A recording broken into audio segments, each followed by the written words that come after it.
Pentamind last year.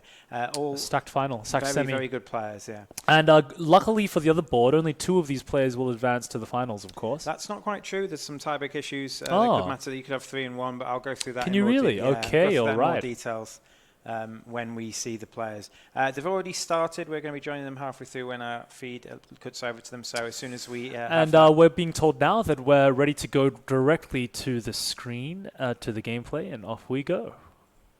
All right. Now, that might be a little bit small. Is there any way we can zoom in, Mr. Producer Man? Now, we're jumping right in. A lot of Catan, first of all, for those of you who are joining the stream for the first time, we've just witnessed a trade. We'll get to that in just a little while. Catan is one of the, if not the most, popular board game to date, and for good reason. Klaus Turber has created a classic which has endured for a long time. Did you know if you participate in the World Championship final, you end up playing in a castle somewhere in Germany, which happens every 2 years? That is impressive. How do you qualify for that? That's the UK Games Expo. You become the UK Games champion, and they do it every 2 years. Both UK representatives get to go and represent the UK. In a little while, we'll see if we can get our camera in screen as well. But the majority of competitive Catan play, most players agree, happens in the initial placements of your first 2 settlements. Now we've got some colors for you here. In just a little while. So playing first, the first person who placed was Andres, who's in the top. Andres, is that how I pronounce his name? Andres, who's in the top right of your screen, who's playing with the white pieces. His first position, if you have a look at the board here, was at the 369. The 369, which is currently being blocked. Let's have a look. Notation in Catan, we look at the intersection of the 3 tiles. For anyone who hasn't played Catan before, you place your little house at the corner of these little tiles, and anytime those numbers correspond with the sum that you can get on 2 dice when you roll them. Now you might notice there's no 7. There is not. There are 36 different possibilities. No, that's not exactly correct. There are 36 different possibilities. 36 outcomes. Did you say that? 36 dice. Different outcomes. Yeah. Thank you very much. So there's 5 ways to roll a 6 and 5 ways to roll an 8. So 6s and 8s are the best ones. You can see that Martin's first placement was with the 6 on the wheat in the top right of your screen. Thank you. There's a 6-3 on both the wheat, and then the 9 is being covered by the robber. For those of you who've never played Catan before, welcome to the stream. Thank you very much. The Mindsports Olympiad welcomes both ridiculously high-level strategic players like these 4, as well as new players as well. You can come in and try your luck. Catan is a game where you place your house at the intersection of these tiles. Everyone rolls the dice on your turn. If whatever procs, whatever happens on the dice is the resource that you will gather. You use those resources, which you can see with the cards on the right and the left-hand side of the board here. You spend them in order to build things. Those things give you points. First person to 10 points wins. That's it. It's as clean as that. Now, in this case, this board is really textually interesting, and Andres had the very first placement, generally considered to be the best place to place the best timing to place, and he had a very interesting outcome. The 9 ore. Lovely. Thank you, Mr. Producer. We've got some zooming in. The 9 ore, which is currently being covered by the robber, is the highest producing tile in the game, and just like in normal life, the best producing ore tile. The best producing ore tile. Now you might notice if you can look a little bit closer, you got some dots underneath the numbers. If you can see very clearly, those dots correspond with the probability that die roll will come out of the 36 possible probabilities that you have, and 9 has 4 possibilities out of 36. With 4 ways to roll a 9, you can get a 5 and a 4, a 4 and a 5, a 6 and a 3, or a 3 and a 6. Or a 3 and a 6. So Andres had a very interesting decision. He could have taken the 3-6-9, which he did, or he could have taken the 4-5-10, which is also incredibly interesting. That generally, when you place your initial settlements, the more pips you have, the more dots you have, the more probabilities you have to generate resources, the better, because you want to consistently be turning over resources. Now, he went for a very high variance strategy, which is pretty much predicated on getting this ore. Why? Because he wants to upgrade to cities. And in order to buy that upgrade, you change your little house, your settlement, for a bigger hotel, a little a bigger house. Yes, Steve? Yeah, that's right. But another reason to go for the ore is so one of the ways to do it at the start of the game, you could see the players analysing the board. But at the start of the game, you're looking for which resource you think is going to be the rarest over the course of the game, because that's the resource that's worth more in trades. So if you look at bricks, there's only 3 tiles of bricks on one and a 2, but there's an 8 brick. So you'd think that at some point in the game, someone's going to be with that 8, and 8's more likely to be rolled than some of the other numbers. So 8's going to be potentially high. So brick's going to be a bit rare in this game because there's only 3, and one of those is a 2. But the other thing you're looking at is the ore. Again, there's only 3 ore. There are 4 of everything else, and one of those ore is a 12, which is very unlikely to be rolled, and the other one is a 3. You can notice that the other 3 ore has already got 2 players around it, and the 9 ore has got the other 2 players. So they've all focused on the fact that ore might be rare this game, and Andrew's first placement has gone on the best ore producing tile, as well as getting a 6 grain as well.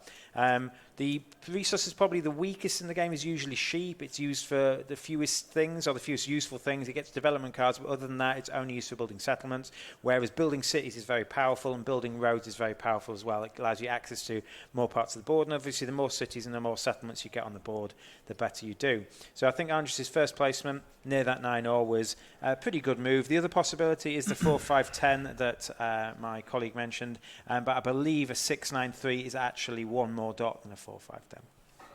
That 4-5-10, it may have been the one thing that you want to do when you, for those of you playing along at home, and I hope that some of you have enjoyed the beauty that is Settlers of Catan with your friends. If you haven't, please get on this game. It's a classic for a reason.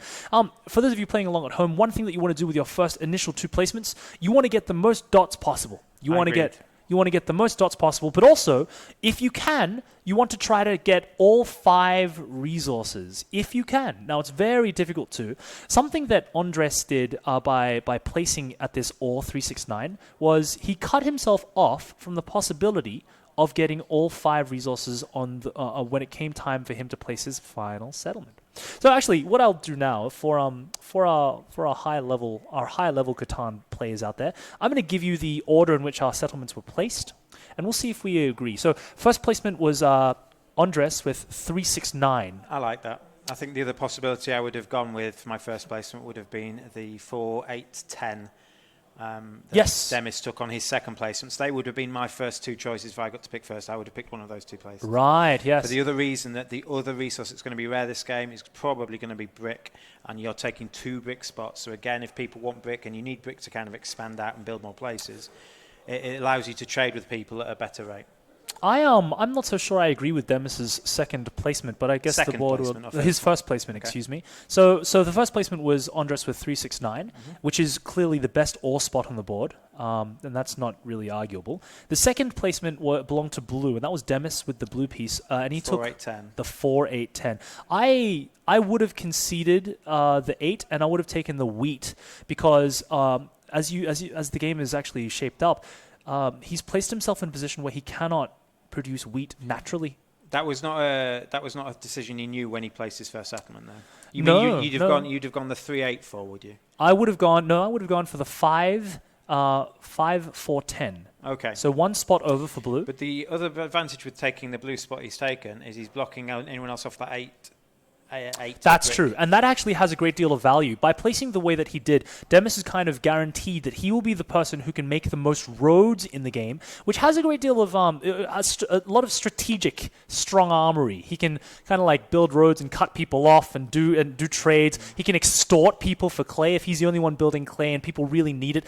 In order to make your first expansion, to make your first settlement, you need 2 clay. You need to build 1 road, and then you need to build a new settlement, which both requires 2 different clay. However, there's a very famous Catan. I'm a bit of a Catan tragic. No wheat means defeat. And look, yeah, that is true. Demis is he's kind of stuck in this position of needing to rely on his co-workers, his friends, to give him wheat, or trading with the bank 4 for 1 before he gets his first development. And many of these games of Catan they revolve down to snowballing. Who can create the biggest monstrous resource gathering monstrosity to outmuscle everybody else? And a lot of that has to do with the race to the very first settlement. The reason why no wheat means defeat is a thing. It's because everything which gets you points in this game costs wheat. Every single thing. Settlements, city cards, the city development thing. 3 things need wheat as well. 3 things. There are 3 things that need wheat. Everything else every other resource only goes to 2 things. I'll say that again. There are 4 things you can build. Yes. 3 of those need wheat. Yes, thank you very much. And the one thing that you don't need wheat for being roads. Yeah, but also brick is only used for 2 things. Wood is only used for 2 things. Yes. Lovely. And that's actually a really interesting thing that you raised now too. Of the 5 resources, there are friends. There are buddy resources. For example, everything that you use to build with wood, everything you need clay. So they're buddy resources. Everything you need that gives you victory points for wheat also needs ore. Correct.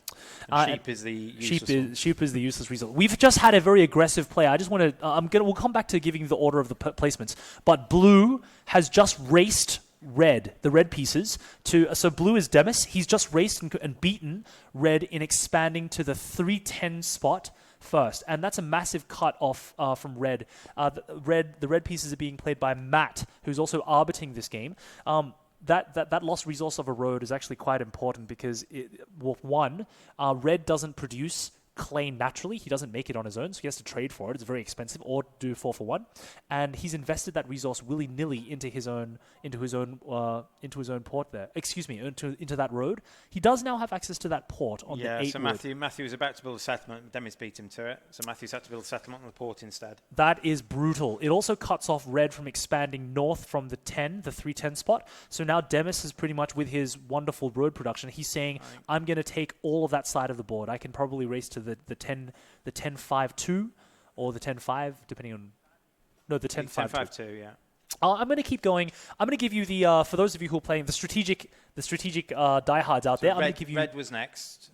Yes. So white, let's actually recap from the start, and then we'll catch up to this game here. We started with Andres with white pieces, 3-6-9. So at the top of the north end of the board, the double wheat and the ore. So he's really going for a development and a city card strategy here. Next, we had blue Demis. He chose to cut off the roads, so he took the 4-8-10. And those are generally the two main strategies that you generally go for in games, either the development and city card game or the roads and the settlement style game. Matt probably went the 5-9-10. Matt went he went to the 3-4-8. Okay. So Matt, a spread of stuff. The south, Matt chose the south position, the 3-4-8. He wanted to get that 8 wood, which is very... And the ore as well, because he's probably and not that going ore, to get so much ore. that is the second best ore spot in the game, and I question that because it was always going to be very hard for him to get clay, placing third. Fourth player, Martin, playing the orange pieces. He took 5-6-12, the 5-6-12, which is on the left-hand side of the board. And then he also took the 4-9-11. And the order matters because wherever you build your settlement, that gives you your starting resources. Indeed. So he could choose to start with, given he was going to place those 2, he could choose to start with an ore, a grain, and whatever wheat, his... or a brick, sheep, and an ore. Indeed. And actually, I like his decision here. He ended up choosing to take the development card resources as his starting hand. So he took the 5-6-12 resources. And he could build a development card straight away. And that's exactly what he did. Then we went on to red. So Matt, we now go in reverse order. It's the 5-9-10, which has a lot of pips. It's not a bad score. No, red took the 5-6-10. That's the 5-9-10, yeah? Excuse me, 5-9-10. Yeah. It looks like a 6 because I'm reading things backwards. He took the 5-6-10, so he had the 2 wood. Then we had blue taking... So red really makes a lot of wood, but it was until he created that port on the 8 wood on the right hand, on the bottom right hand side of the board, he had no way to create the other resources, which is why I say that his strategy is a little bit suspect. But the game will bear out. So that was red. Blue. Second to last, Demis placed 3-6-11 for his second placement. He gets a 6. He gets access to some more, but the pips aren't so great there. Demis manages to get everything he needs except for the wheat. So he now with the recent expansion that he got on the 310 spot. Yeah, now he creates all resources. Demis is in a very strong position. He's got the second best ore in the game. He's well rounded. He's got access to a port soon. Demis is actually really well placed, and that was that may be one of the reasons why he chose to go the 2 clay spots at the start. I think he's cut people off clay as well. He certainly has, and that's actually a big part of Catan strategy. What can you do to restrict the moves of your opponents? It basically means if you've got clay and you're willing to trade it, you can probably get 2 cards back in return. And we actually I saw that happening off stream before the stream began. As did I, yeah. some extortion going on right at the beginning. And we'll talk about trading and the use of trading later on. And after we round out the initial placement, which if you're following at home, is white. Andres placed the 4-6-11, the double sheep, and the wood spot. Now that wood is pretty much useless for him. It's very clear here that Andres is going for the development and city card, which is predicated largely on an early expansion to the city. So ordinarily you start with a settlement where if you roll a dice which corresponds with a tile that touches you, you get one of that resource. The city upgrade costs you 3 ore and 2 wheat. Anyone can buy it. Once you buy it, you get to replace one of your settlements with a city, a larger piece, and that piece produces 2 resources every time you have a tile touch that. Yeah, and it's worth 2 points instead of 1 as well. The aim of the game is just to get to 10 points first. So whoever gets to 10 points first ends the game straight away. Which is really nice for me because you don't have to count too much. You just got to count up 10. Just got to count to 10. And you start with 2 as well. That's quite easy. Oh, we start with 2, so we just have to get 8 points. So what you'll notice in this game that the 9 spot, the 9 ore spot that Martin and Andres have, has been blocked by the robber for a lot of the game. Which has stopped Andres being able to upgrade to a city, I believe. It's hard to see what cards he's got in his hand. The cards will be key secret. But Martin has just played the Monopoly card, and he's just called out brick. He's just stolen 5 brick off people. Oh, so the Monopoly card is a card. You can get one of the development cards. So he basically, you play it and you call out 1 resource and you steal all the resources that people have of that type in their hand. So he called out brick. He's been clever enough to be watching, and he managed to steal 5 brick. And with that 5 brick, he's added some wood and some sheep and stuff from his hand. So he's been able to build a road and a settlement in the same turn. That was a development card he bought in his very first turn, and he's waited for a great time to use it. Plays. Monopoly card, one of the best, one of the most... It's probably the card that annoys people the most. Yes, as well. Absolutely. It's the most take that card. I mean, the robbers a bit take that, but... If someone has development cards, at the highest level of play, you always put people on the potential of having a Monopoly card, and that has a great deal of repercussion when you trade people. Yeah.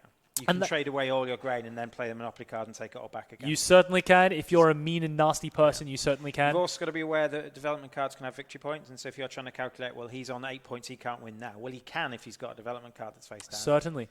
Let's actually talk about the development cards a little bit, shall we?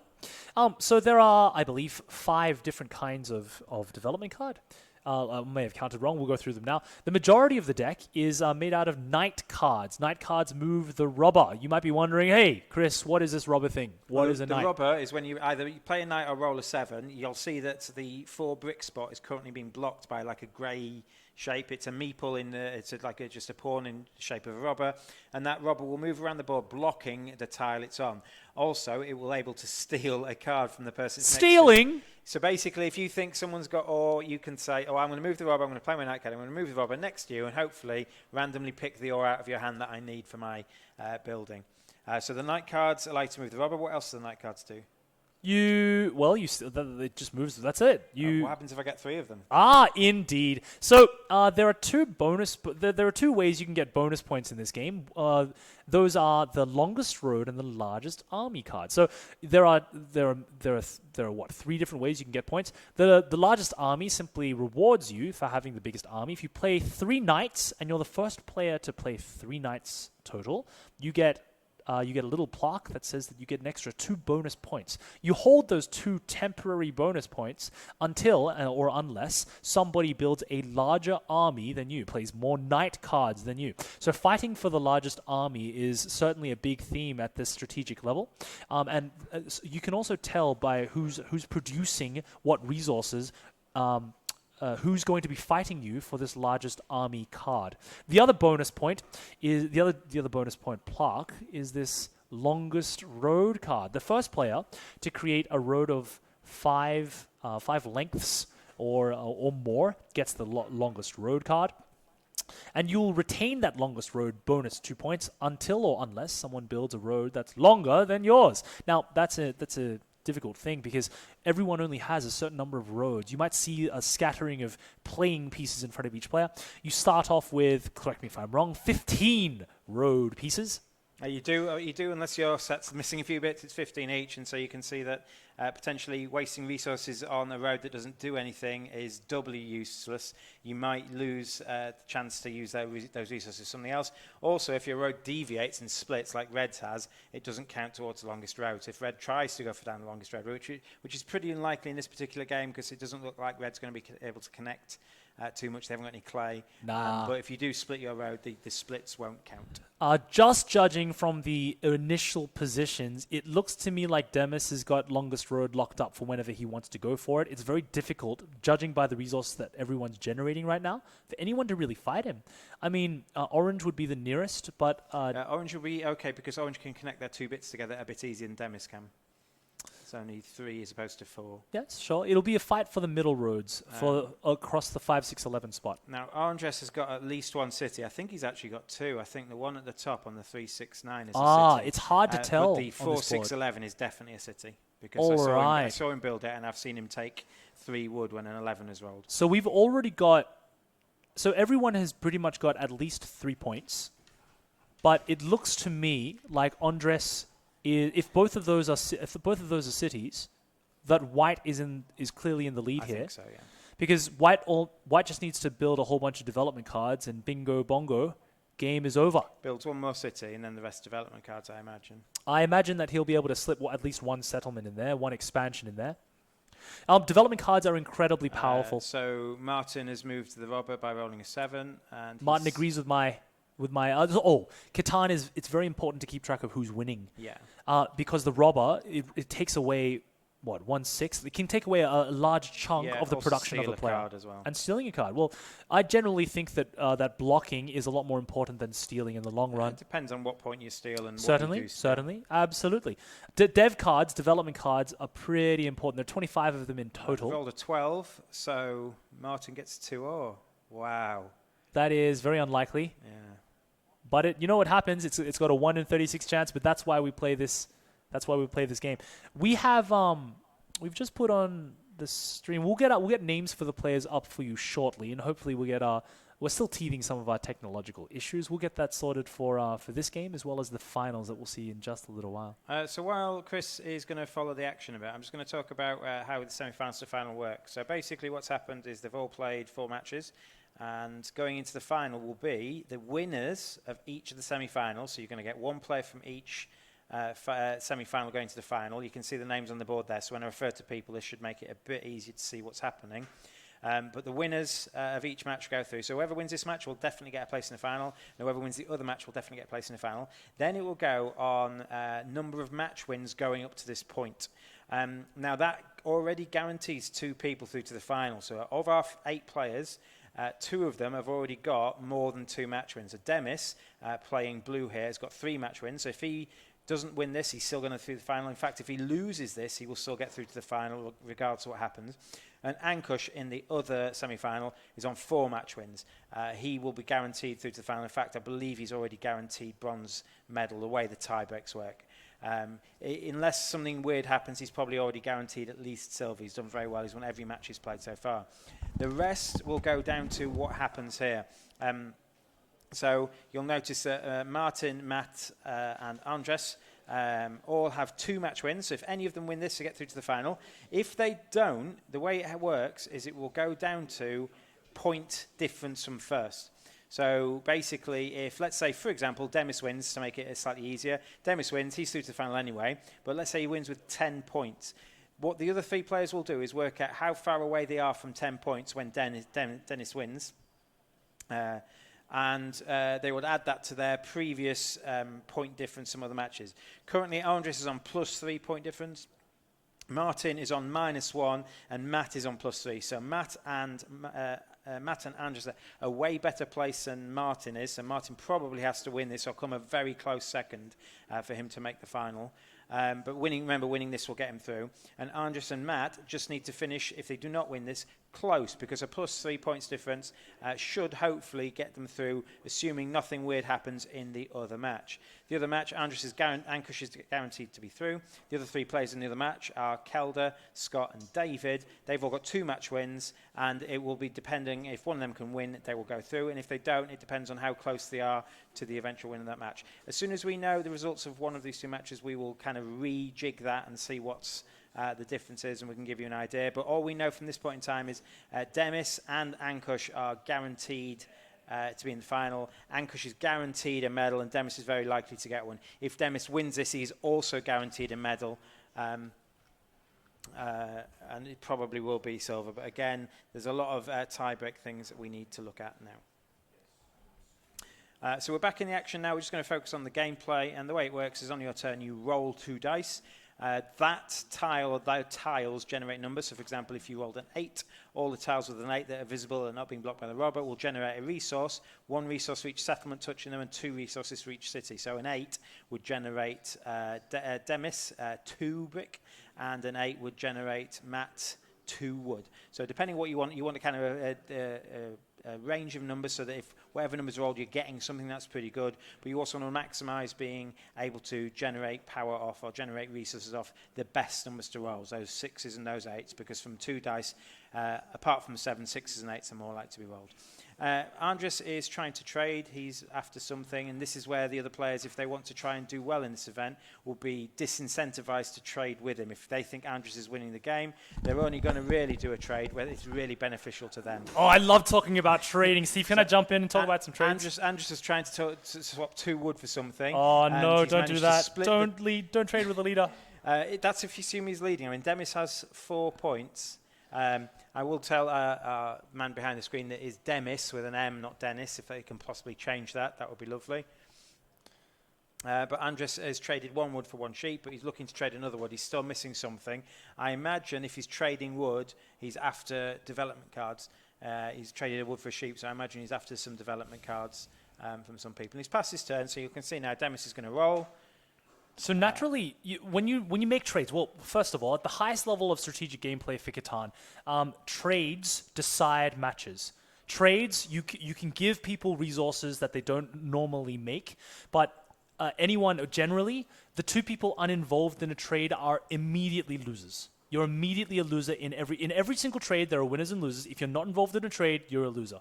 If you are ahead of the person that you're trading with, then the person trading with you is making a bad play. And that's partly because in Settlers of Catan, there's a concept called a rubber band mechanic. And a rubber band mechanic is, in most games, if you have someone run off in the lead and become this massive juggernaut, there are lots of games where there's some kind of rule thing which makes it competitive all the way up until the end. Almost as if there's a rubber band around the leading guy that will slingshot everyone else to come catch them up. The rubber band mechanic here in Catan revolves around trades, and it revolves around the placement of the robber. And it should happen competitively in your home games too.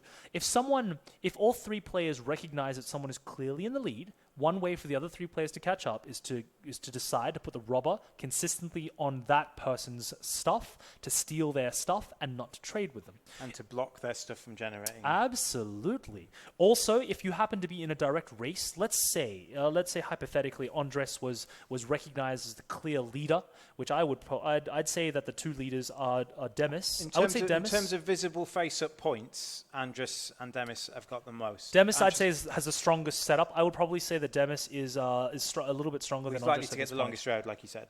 I wouldn't be trading with Demis here. Well, Andres has traded with Demis, so... I wouldn't be doing that. But you know what? I can't tell the texture of Andres' hand. Yeah. Also, the timings of trades. Trading on someone's turn, when it's their turn, much more powerful for them than trading on your turn because of rolling the 7. We talked earlier about what happens when you roll the 7. Well, first of all, if you have more than 7 cards in hand, if you have 8 cards or more, you must discard down to half. And that's us. Hey, we're on the screen. Hey. Hello, welcome to the Mind Sports Olympiad. This will be the very first time that you would have seen us. Back to the robber. If you roll 7, naturally, you'll need to discard half of your cards rounded down. So if I've got 9 cards in hand, half of 9 being 4.5, I'll round that down. I have to discard 4 cards. And that's actually a big penalty for keeping more than 7 cards in hand. It incentivizes you to trade and to get rid of things and to build things, which it's always a risky thing. I think people have done the maths on this. It's roughly 50% or something like it to pass on your turn with more than 8 cards and hope that you do not roll, or no 7 is rolled before your next turn, and you have an opportunity to capitalize on using those cards into building things. So trading at the very highest levels of play, so certainly at the World Championships, people are reticent to trade.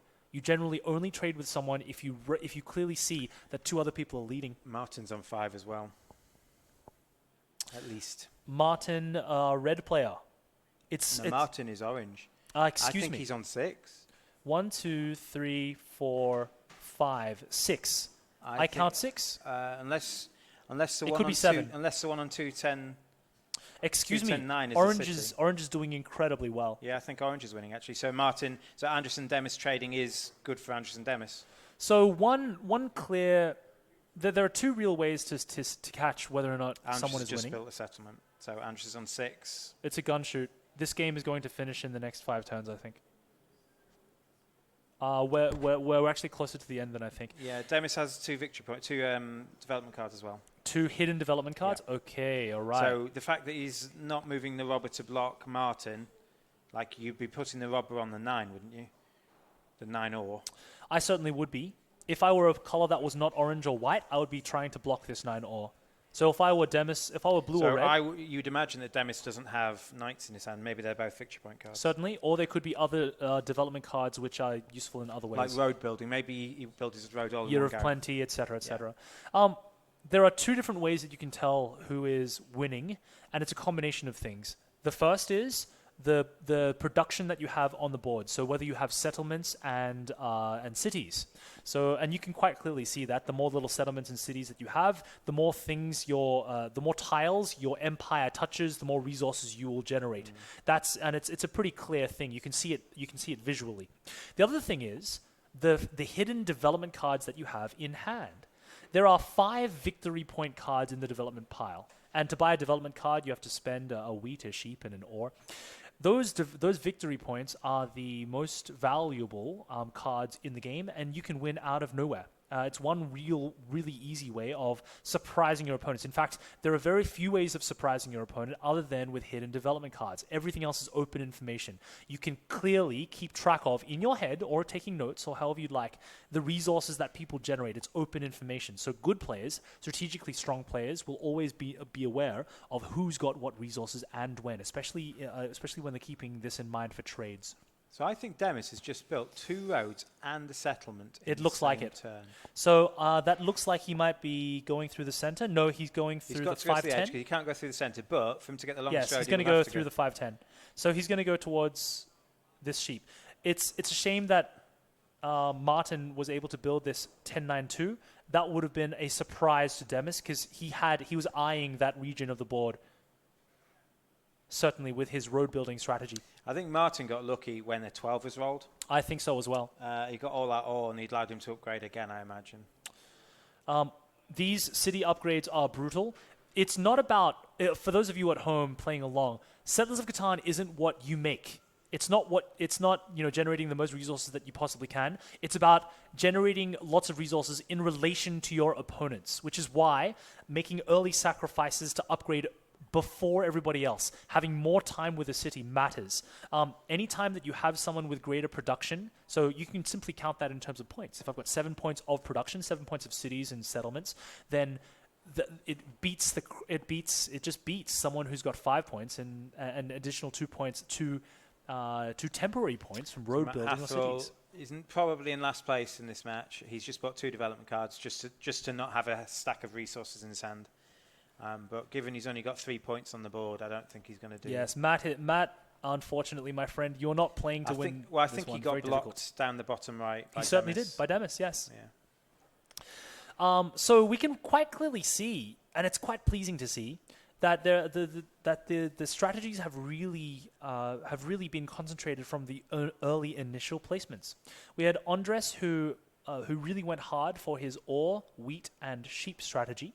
And you can see how that has allowed him to progress, building 2 settlements quite earlier than everybody else. And he should have a larger concentration of development cards. But he was beaten in that race by Demis, I've not seen Andres buy many development cards, you know. No, it's because It's because he's been spending on other things, and his resources in general, he's not producing as many resources as everybody else, and that's one of the detractions of going for the city and development card Martin route. is close to winning. He is one road away from the longest road. 1, 2, 3, 4, 5, 6, 7. One more road will give him 9 plus 1. He's only got 6 at the moment. He is certainly going for He's longest only got road. 6 roads on the board at the moment.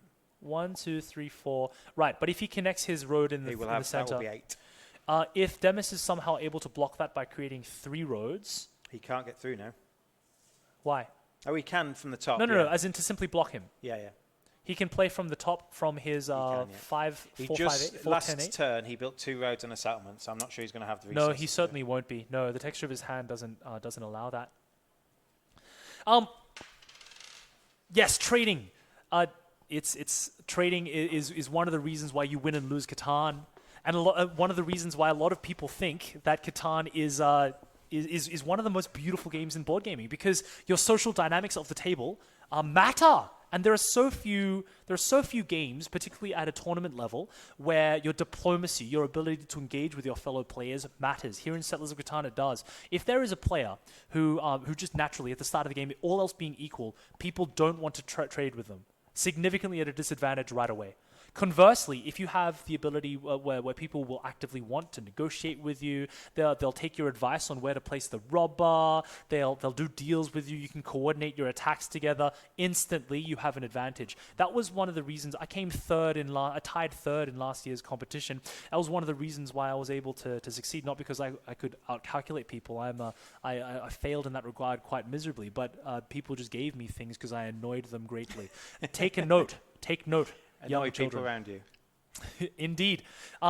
Now, you'll notice that we're in the stage of the game where everybody is pretty much self-sufficient. Demis has just declared victory with 2 hidden development cards. 1, 2, 3, 4, 5, 6. He's just built the longest road. 7, 8, 9, 10. With the longest road, that is victory. 1, 2, 3, 4, 5, 6, 7, 8, 9, 10. Yeah, if Martin could have built one more road, he would have stopped Demis winning. He certainly would have. Because Martin would take the longest road and Demis wouldn't have beaten him to it. So if we work out the scores then, so Demis gets 10 points. Andres gets, this is hard to work out because we don't know, Andres gets 6, we believe. So Andres goes down to -1. Martin gets 1, 2, 3, 4, 5, 6, 7 for Martin. Goes down to -4. And Matt, gets 1, 2, 3, 4, goes down to -4 as well. I didn't like the way that Matt placed in the initial stages. This was a fast game, played remarkably well. We're going to be getting, this was a semi-finals, so I would imagine that both Demis and Martin will be heading through to the final table. I think it will be Demis and Andres. Excuse me. I believe so, but it depends on the result of the other match. So basically, we could just have one of these players make the final. That could just be Demis. If Ankush doesn't win the other match,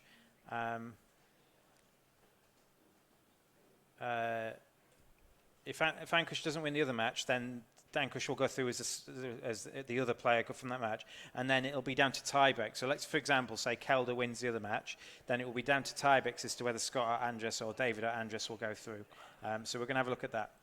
We're just going to go on a slight break for the moment while we wait for the results of the other match, and we'll be back as soon as we can. We'll catch you soon on the other side with the finals of the Catan here at the Mind Sports Olympiad. See you soon. Bye.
All right. Hopefully these guys will give us some more time to talk through some things, because I didn't do a very good job of breaking down that game. We're also, yes, but also we were, it felt like we were just dealing with problems. All right. Okay, so I'm looking at this 5-9-10. I'm looking at this 6-9-10. Before we go, 6-9-10 is we're not live, by the way. Oh, we are live. Yeah. We're live. Hello. All right. Okay. So Chris and I were discussing about where we would personally start, and I think I'd go with where Kelder's gone, the 6-9-10. Some good pips there. It is a mixture of resources. Grain is one of the most important ones to get, and grain in conjunction with ore is very good as well. And you've got a 9 wood. Now, wood's not exactly rare on this board. Sheep's probably weaker than usual, given the best sheep is a 10. But the only good grain is that 6 that Kelder has got. So and no wheat means defeat.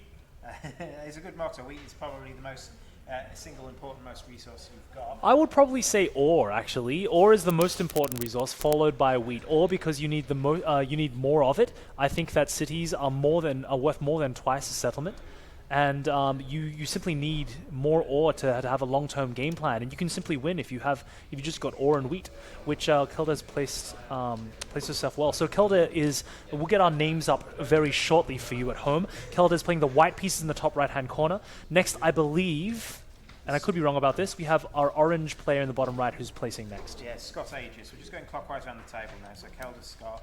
Demis is playing the red piece, is his favourite colour, and Ankush chose to go fourth. The blue. He chose to go first. So Demis got first pick. Demis chose third. He chose third after seeing the board. No, after not seeing the board.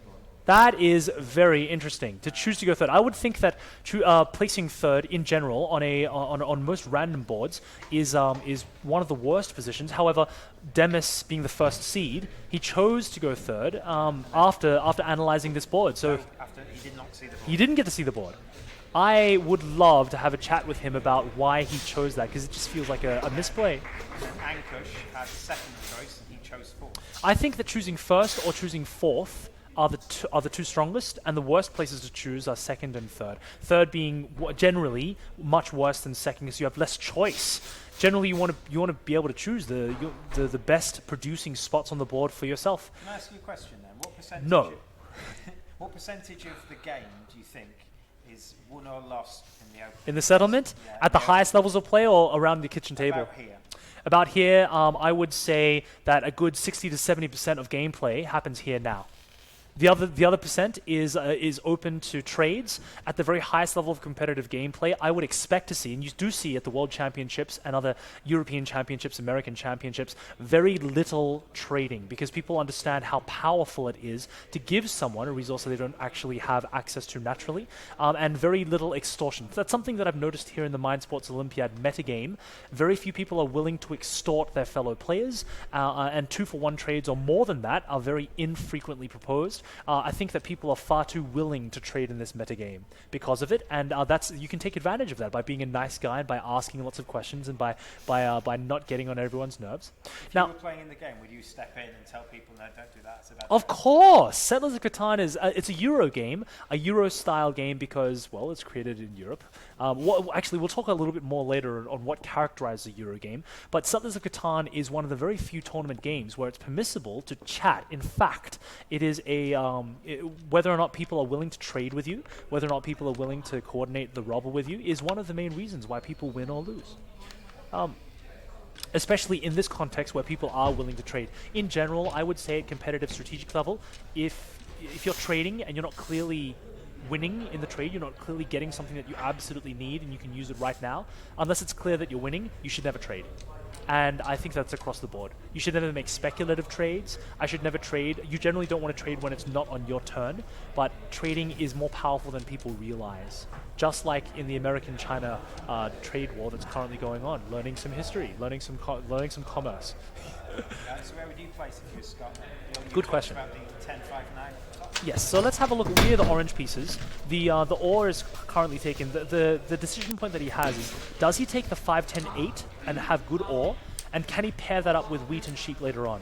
I think that the 5-10-8 is a bit of a trap at this point, simply because it doesn't guarantee wheat. There are only two good wheat spots on this board, the 6 and the 4.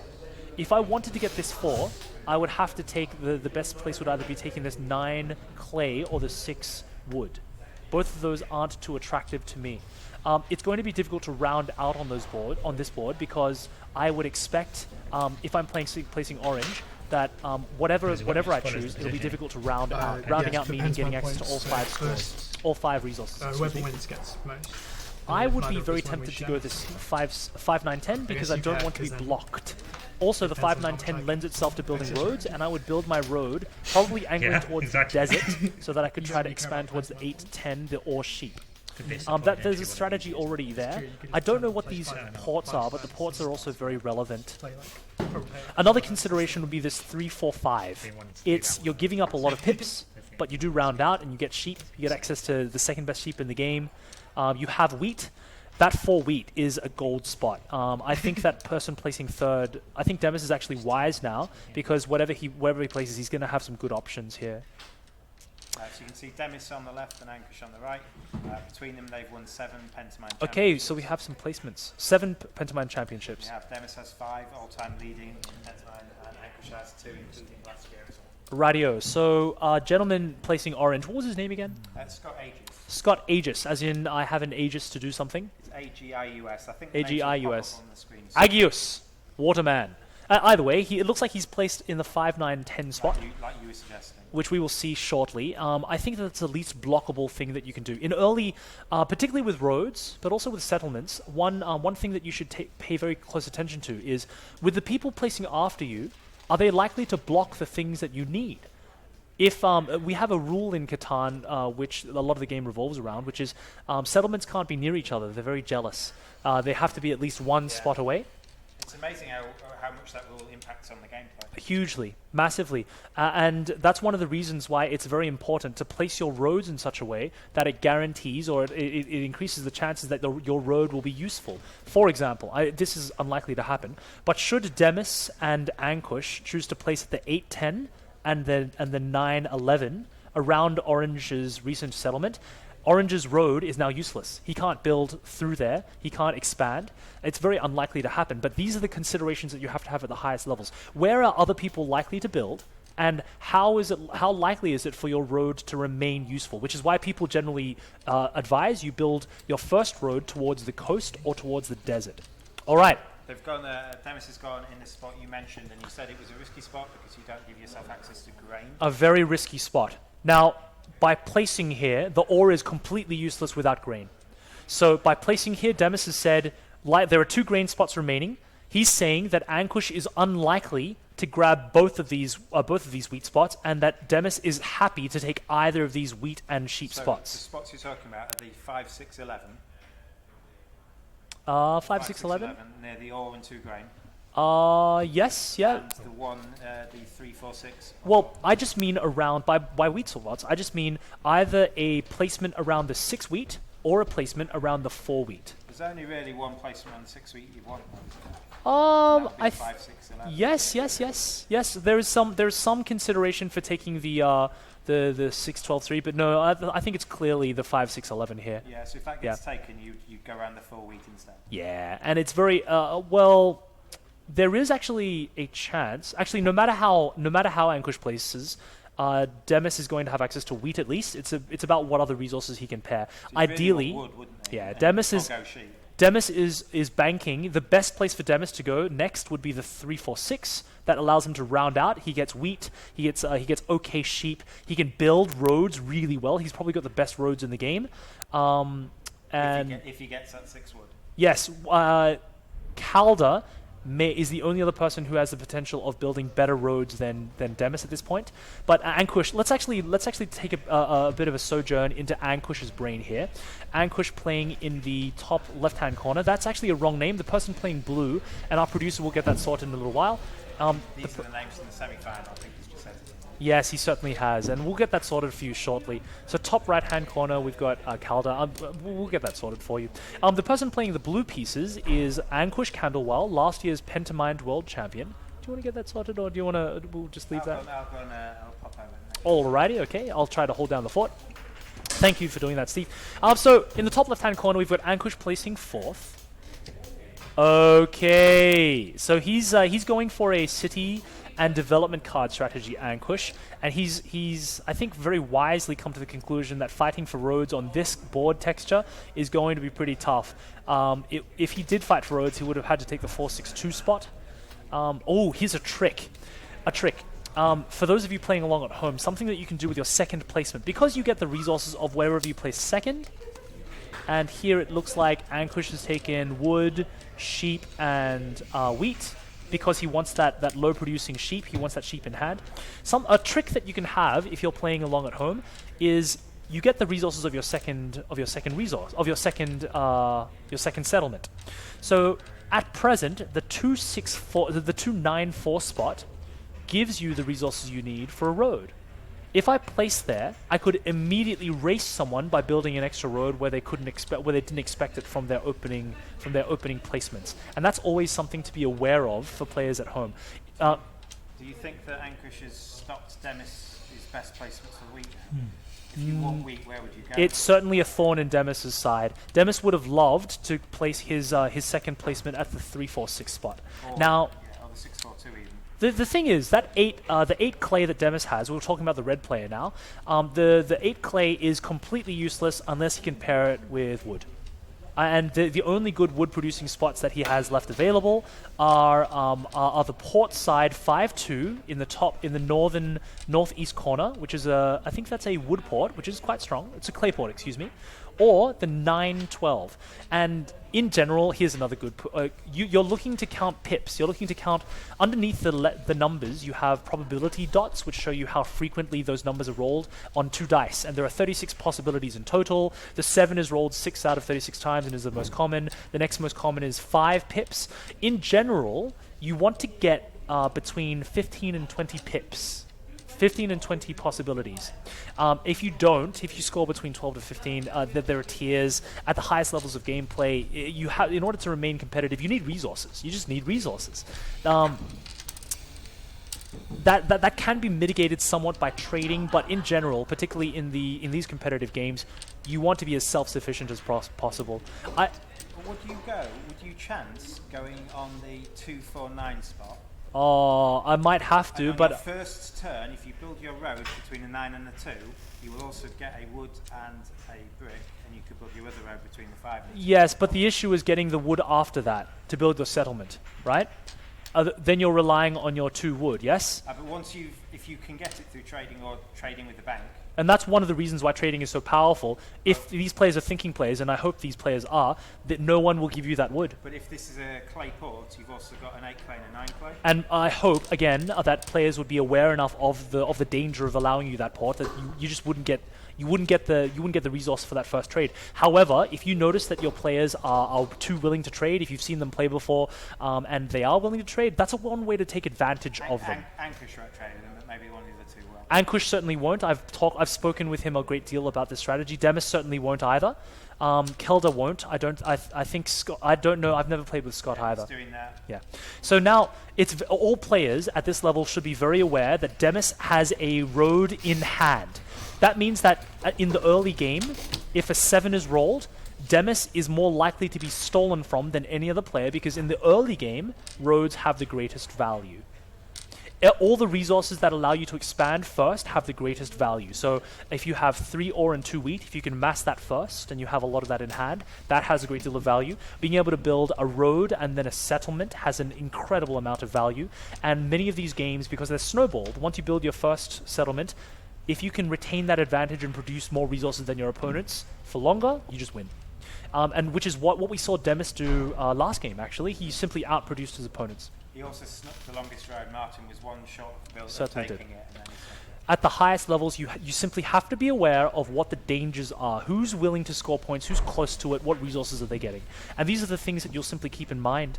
You'll notice that the resources that Ankush have and Demis have are face down, but we should know. It should be face up. We should know exactly what they have. Ankush in his hand has got a sheep, a wheat, and a wood. Demis in his hand has a wood, a clay, and a wheat. So he's got. You should be able to keep track, and that's certainly the expectation at the highest levels. So we're back to Scott now. Scott has wood sheep and clay production. Where would you go if you were Scott? Yeah, so to round out, he's got 3 of the 5 resources, so he's missing wheat and ore. Yeah. But you'll notice that wheat and ore are considered by many players to be the most important and most important resources in the game. There's no spot where he could place his last settlement to get both. So no matter what, he's not going to be able to round out. He's going to have a deficiency in one of the starting 5 resources. Do you think he would go on the 3-4-11? I would be looking for the orange pieces. Yeah. I would be. Then he can potentially build a road towards the 8. Yeah, I think that if I were him, I would be building at the 8-4 spot and build towards the 8 port. That's one consideration. Another consideration is, I don't really like this 3-11-12. I think it's terrible. I think it's a great expansion spot. It gives you wheat, which allows you to build settlements. You don't need ore until later on. I'd much rather build, if I was going to go that strategy, I would much rather build at the 6-3-12. I'd build at the 6-3-12, and then I would race white. I'd race white to get the to the 9. So I'd probably very aggressively point my road towards Calder. That's actually another option. So 6-3-12, the 2 wheat spot, and I'd rely on having better roads, and that's exactly what he's done. But he hasn't been as aggressive as I suggest in building that road. He could have pointed that road towards the 6-9-12. I imagine he's hoping to build the road towards the 8 ore. If Calder doesn't take it now. Excuse me? The 8 ore near the top. That's a long way away, and it's not from where he is. Oh, he's got 2 orange spaces. His first orange space can go towards the 8 ore. Yeah. Oh, I see. Yes. I'm with you. Yes. I'm so with you. Yes. Which is 2 roads away. Which is why I thought he would get to the brick. I probably wouldn't. My first production, I'd probably just go to the... No, you're right. My first...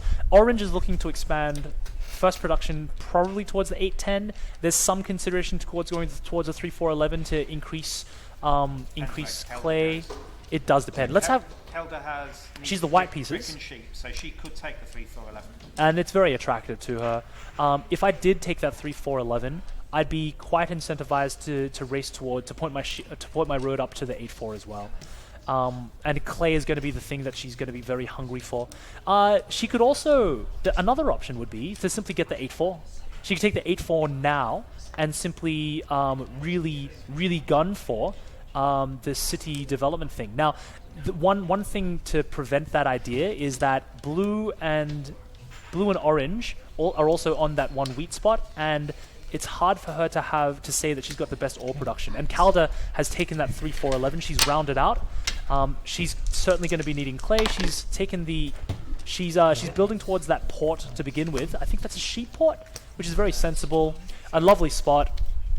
Her first road is certainly going to be along the coast of the 4. The first roll of the game has just happened. We've just had a 5. Lots of ore for blue and red. Ankush will be happy to see that. And we're off. Ladies and gentlemen, we're off. Now, here are some predictions. I predict that trades will not be that frequent. I predict that these... I've played with 3 of these players before. I think that they understand the power of trades. I also predict that if a trade happens, that there should be some kind of extortionate rate happening. And I imagine that... Who do you think's come off the best? This is a very interesting thing. If Demis can build an early settlement at 5-2, wouldn't he? Oh, he's going to steal off Demis. Yep, and that's what we saw. Demis started the game with the resources for a road. Well, let's see if he can build that road on his next turn. Yes, absolutely. If he can still build a road, then I might back Demis, because if he can build a settlement on the... I think he's stolen... I don't think he's stolen the wood. No, I don't think so. Have these been shuffled? I don't think so. I think Matthew shuffled them. You may just cut them one more time. All right. It's really lovely. We've actually got audio from the gameplay now, and you'll hear how lovely and polite they are. Inside, they're all of the impoliteness and rudeness is happening inside their heads. They're actually all swearing at each other vociferously, yelling, "Look at them! Look at them! I hate you! You're terrible! You're a bad person! Ah!" So Demis has rolled a 7, so he's going to reposition the robber. Indeed. Okay, the robber in this game is going to have a great deal of impact, particularly in the early game. I imagine he places it... Where would he place it? The robber? The 6 weeks? Demis has rolled it. Yeah, around the 6 weeks, it blocks everyone but Demis. Depends on what resources I'm looking for. Demis... If you go on the 6, you block all 3 players. Yes. And you can steal from whichever one you think. Yes, there's also consideration to not blocking everybody and to playing nice to disincentivize other players from getting you. For example, and I disagree with that in general. I think that is clearly that 6 wheat spot is the best. Steal from Ankush. Yes. And Ankush said, if if you heard that. Like, well, I would have done it back to him. It does make sense. Ankush is really predicating his first expansion towards building a city. He's going to build a road. Oh no, he's passing. If he should make the road. If he doesn't build a road, he's giving everyone else another opportunity to steal his road resources. He should build a road. Well, if that's what his intention is, but I can't. He's got to build a road before building a settlement. And it will be towards one of the ports. Yes, there we go. So if he can get another wood early, I would back Demis to win. He will not. He should not. He should not have access to roads now, to woods. He could get lots of, or he could get lots of. If these other players are thinking players, no one will give him wood, and Demis will be forced to 4-for-1. If they are stupid enough, well, excuse me, I won't use that word stupid, if they're silly enough to trade him wood, and I don't think they will be, because this is very high-level competitive play, then everyone else is still in with a shot. But yes, that road that Demis has just built signals that he is in the lead at the moment. He's closer to developing, and Ankush is miles away from building a city. I don't think I can give you anything you want, probably. Here we go. We have Kelda on the audio.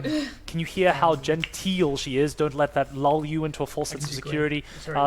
She has fooled many a person into trading. Yeah, sure. Okay, all right. So Kelda has a wood, and Ankush now has a grain, a wheat. 2 5s have been rolled, so Ankush now has 2 ore from the 2 5s. And Okay, grain. so should Ankush have another ore? I think that trade actually benefited Ankush. I don't know what Kelda was. Built a road with it. Did she? But then she kept. Okay, all right. Did she build a road? Yes, she built a road up near the top. I think that it is going to be unlikely for Ankush. Just the grain. Okay. I think he's going to be able to build. He cannot just yet. He's missing an ore. But once Ankush builds the city, he will clearly be in the lead. Very clearly. I like Ankush's position with the one caveat that he doesn't have easy access to sheep. He doesn't also have easy access to clay. So he is very blockable. Once he builds his first city, I imagine that he'll be blocked into trading 4-for-1. Only one player with an 8. You're offering grain. Yeah. Okay. No one really needs grain at this point. If you want. And Ankush knows that. He knows that grain is useless to him. Kelda shouldn't take this deal. This is the part where if you tell a joke, you can temporarily confuse your opponents into giving you the things that you need. Flirting, very important here in Settlers of Catan. You've got some. Not just flirting, just being charming in general, let's be honest. Okay. He was almost going to offer a trade with Kelda, and then Demis persuaded him. Okay, so we've got some gamesmanship happening on, and it might not seem like a lot, but these little moments, these opening tussles, the social war is on. Catan is a social game, just as it is a calculation game. All right, those sheep are going to come very, very much in handy for Ankush. Demis is Ankush is very blockable in his strategy. He's playing face up. He has no surprises. Everyone should know exactly what he's doing and when. Ankush has the option now of building development cards, which I think is a mistake. I think he should be waiting for his ore, but he may be forced to make a move because of hand size limitations. Excuse me. Whose turn is it currently? Are we with Scott? Scott's. Okay. He's deciding what to do, whether he's going to build off or a trade. Right. Talk about how we go down to get the medals here. So the medalists will all come from this match. There is a gold, silver, Excuse me. bronze medal, and the first medal will go to whoever wins this match. So regardless of what the current scores or the previous scores are, the winner of this match will get gold. And then it becomes a bit tricky. After that, it will go on a number of wins overall throughout the event. Now, currently, Ankush and Demis have 4, and Scott has 3, Kelda has 2. So for Kelda to win any medal, she has to win the event. She can only win a gold. If she does not win the event, she cannot win any medal at all, because all the other players have more wins. For Scott to win a medal, he has to win the event to get a gold, or if Kelda doesn't win it, Scott couldn't come anywhere and get That's a a gold. nice first call to get there. And then Demis or Ankush, Demis is currently leading the tie-break with Ankush, so if Scott or Kelda wins and Demis and Ankush have a similar performance, What do you want for Demis that one? will win the silver medal and Ankush will win the bronze. If Vanquish is significantly better than Demis or wins, he can get silver or gold himself. Right. A bit confusing. I don't think Scott did anything in terms of the trade. But no. 11. No, and I would expect trades to be incredibly rare. I'm actually quite surprised. That trade between Kelda and Ankush, it did help the both of them. I do, however, believe it is slightly in Ankush's favor. Anyone want brick? Brick for wood. All right, brick for wood. Demis trading brick for wood. Demis would he won't tell this. He won't say this. He should be happy to give like 3 cards for wood. I can give you. Oh, Ankush, don't do it. Don't do it, Ankush. It's a mistake to give Demis this wood. It is massive for him. This is part of the metagame. I would be willing, if I were Demis, and Demis should be willing to give up 3 or 4 cards for the wood. It's that important to his game plan. Oh no. Oh. I mean, I'm giving you 2 for 1 on your turn. It's like. I know, but I'm giving it. I mean, it's fine. Okay. It's fine. So Demis, I think, We is have now to- going we to have 4 to for do 1. As much as I hate to I would have liked to my just turn. rolled a 5 or a 10. They do both benefit. Ankush is going to build a city and Demis is going to build a settlement. Demis had no access to wood, or no good access to wood. And in case you... I'm actually going to... Is he building a development card as well? No, he's just got... That settlement is massive for Demis. That port is massive. He's now self-sufficient. Ankush is going to build a city now, isn't he? He should, yes. Yep, that's the whole point of that trade. So that trade did benefit the two of them. Scott has built a settlement. I'd have rather traded with you if you'd done that. Ooh, well done. Oh, we missed that entirely. I'm a bad commentator. Bad commentator! Well, we didn't see. I was talking about how we can win. So Ankush has a settlement on the 5-10 robber. Now, objectively, I would value that settlement from Ankush as much less valuable than that port from Demis. One, because Ankush's entire strategy is give in to easily that. blockable. That 5 Do it, ore spot is really attractive for the robber. Secondly, 9, was it? Ankush still has 2 resources which he doesn't produce. He doesn't produce well. He doesn't produce sheep well, which is central to his strategy. He doesn't produce clay well, so it's really hard for him to get out of this. Ideally, Ankush really wants to build towards this port, but even then, like, he's still got like long-term issues to continue gaining points. Demis, on the other hand, problem sorted. Right, Demis can really easily grow. His plan is very simple. He just needs to build up his settlements into cities. Bingo bongo, winner. You think Game- that was his favourite, then? Favored, yes. And I think that it was a big mistake for Ankush to encourage that trade. I feel Ankush had to get the order, didn't he, at some point? he was going to get it eventually. That 5-0 was going to proc eventually. He just wasn't patient enough. He needs. Now it's about the rolls. If Ankush's city can produce more than Demis's, then he's got a shot. But even then, even if Ankush's probability is higher than his and he gets more variance luck, he still has all these long-term problems, Steve. Ankush has long-term problems.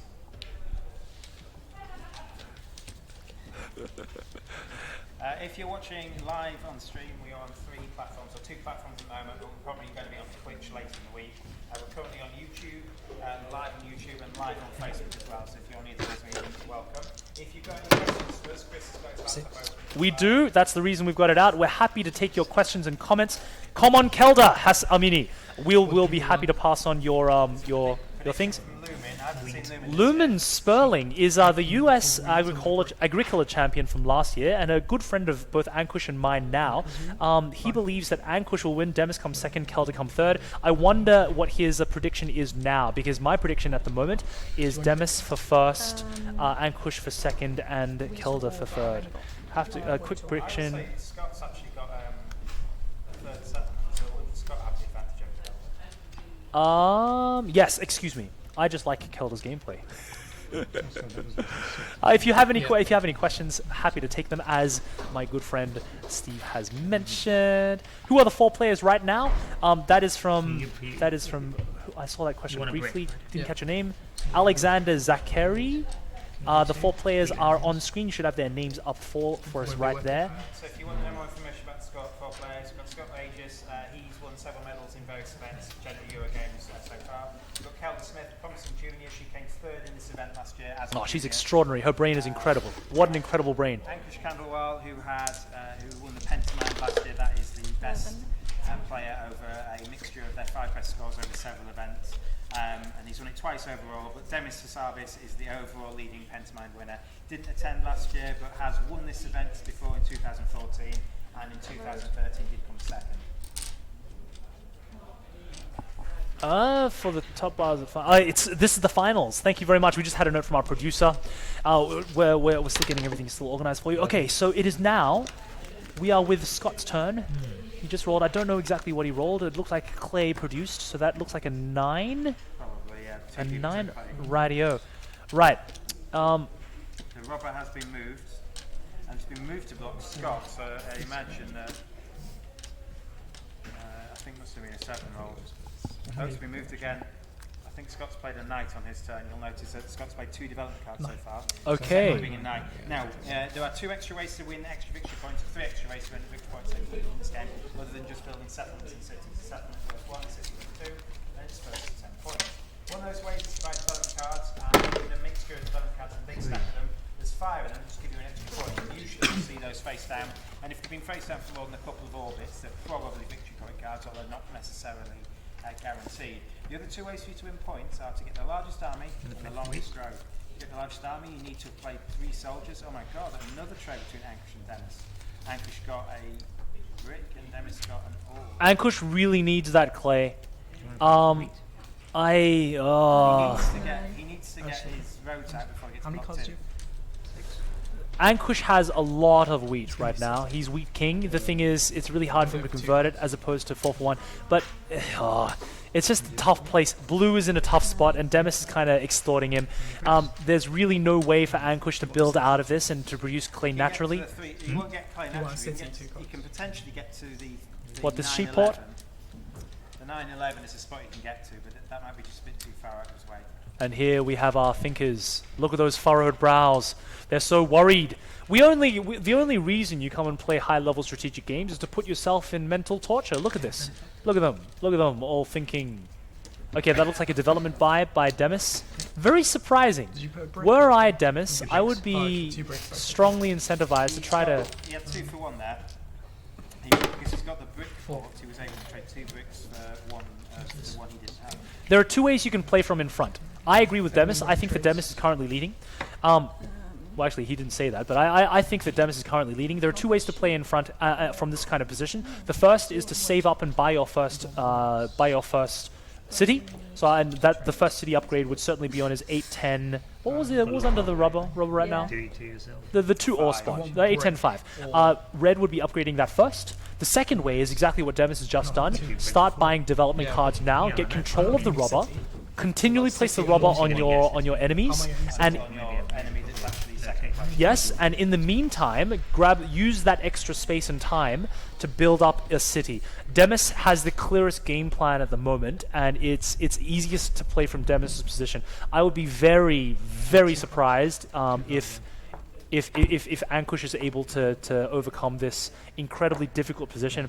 If I were Ankush, actually, this is where the social game would take place. I would be pointing out all of the stuff that I would be that we're talking about now to the rest of the table, making sure that both Kelda and Scott are on side, and they know that Demis is quite clearly in the lead here. Because the only way for Kelvin Scott I got red. to actually get a medal beyond what they're guaranteed is to win the whole thing. Just do 1 for 1. Basically, I mean, Kelvin can't get anything on your turn for a city. What to do on your turn, haven't I?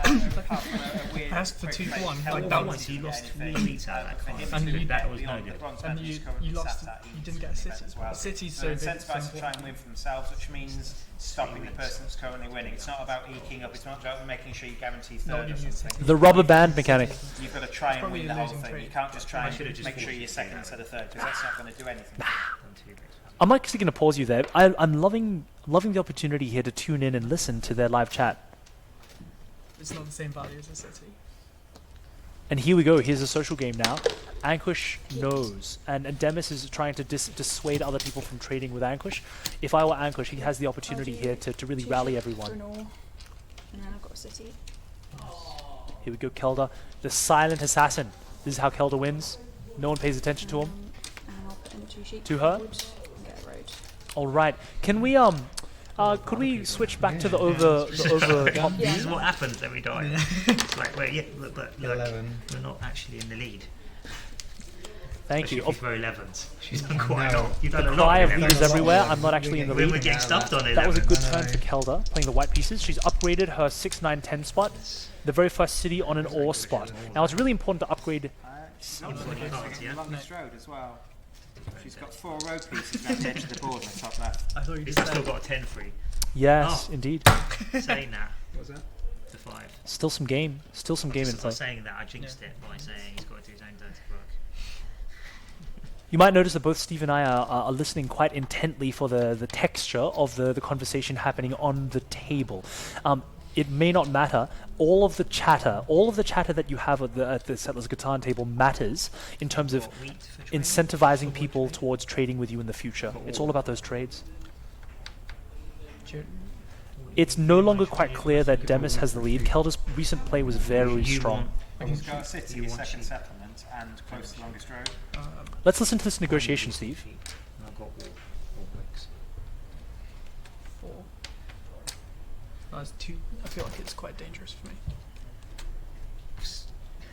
It's always going to be dangerous. Well, wait, I why, mean- why do you want it? You've got 4 Well, I cards. don't know what I want. You've got 4. I'll let you know Wait, when I play. I'll explain to you why you want it. This is what happens. I'll explain to you why you want it. You've got 4 cards in your hand. I don't know why I want it. You have 4 cards in your hand. This is like definitely a We road. don't know what it is. It is. Like, why would you want to trade so desperately right now? This I don't is need this, to say desperately now. this is Good a boy, road, Ankush. Could trade this is now. a road builder or year of plenty, and we'll find out. So do you want Yes. to trade it? I'm not going to trade. Paying This is, attention to covered your development trade cards. signals, and you've got road builder. Or Oh! year of plenty. I want to trade. This is the yes. And you This have is to the wait, reason we I've play got brick port. Settlers. I don't know what you're working out there. Wait, You didn't don't know. you just go? Did I just go? Yeah, you did. Oh, and Demis using the confusion play. I mean, nice Ooh, let's have 2 turns in a row. I do not think that was. Oh, actually, wait a second. High level You cheats. just built this road here, did you? I did it last time. What? I mean, that's another block. Has anyone got wood they want to trade? No one should be trading at this point. It's tense. It's you know what? Demis is slightly right in that it's no longer clear that he's leading, but when in these really murky spots, it's when it's dangerous to trade, it's probably in your interest not to trade. You should only trade when it's clearly in your favor. So I really don't like helping people. I don't like helping people, and I don't think you should like helping people either. What are we coming to? How many cards you got? What are we coming to? If we can't help, I'll help you. Oh, it's terrible. Terrible. Now, that was a really interesting passage of conversation there. Ankush was sowing the seeds. He can't, literally come out and say, "You're in the lead. No one trade with you." But he was quite abrupt and quite blunt about pointing out about not wanting to Well, trade. if I do this move, it will stuff you. Why do you want the questions he asked were very valuable? Why Why do you want this so bad? You're racing me to that. Who's raising who? Demis Well, is, you want he's that, I mean- replying by equally blunt and frank. These are negotiations. They may not feel like negotiations. What they're negotiating for the favor of Kelda and Scott. Basically, Demis is. If Ankush builds at the spot round 3 sheep in port, Demis can't build at the 8-3 spot. Ooh. So that comes to the. Direct contest here. Thank you for pointing that out, Yeah, Steve. well, I think that's what Demis says. He says, "I can't let you beat. I can't let you have that." Yes, indeed. And that's what he's talking about. Because basically, there's a rule So about no the one's got wheat adjacency. or sheep they want to trade. You can't. Bricks He's and still all. on his turn. He's still desperately trying to get. Show me you've got a knight. No, no, it's all to you. I'm saying for now that no one else needs ore. This is the point of the previous negotiations. They've been talking and trying to fight for the favor of Kelda and Scott. Yeah, what Ankush said. He says, "Show me you've got a 9." Yes, yep. Information is key. Covered development cards are very powerful. I think Ankush is probably right. That it is a year of plenty of road building, It could be. and he just wants the missing resource to build a settlement. It certainly could be. And these are the thoughts that you should be thinking at the highest competitive levels. What Yeah, no, are the development card possibilities? How are those development cards going to impact the potential play?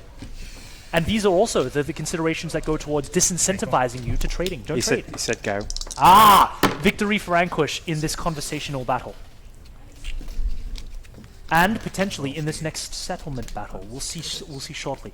That, I believe, if we go to the top-down view again, I believe that Ankush's... that this is a 3-for-1 port in the bottom right-hand corner, nearest Blues Road. What do you think, Steve? Can you see that? Oh dear. All the things that I said prior... There's no resource on it, so it's a 3-for-1. Is the 3-for-1? Ankush has just solved all of his problems. Ankush is that a city on Yes. this ore spot? Ankush now has clearly overtaken Demis, not only in points of production, he's got 4 points of production, but also in the fact that he now builds. He's got more natural production capacity for development sheep. cards than anyone else on the table. Can you trade? And he's also solved his resource problem.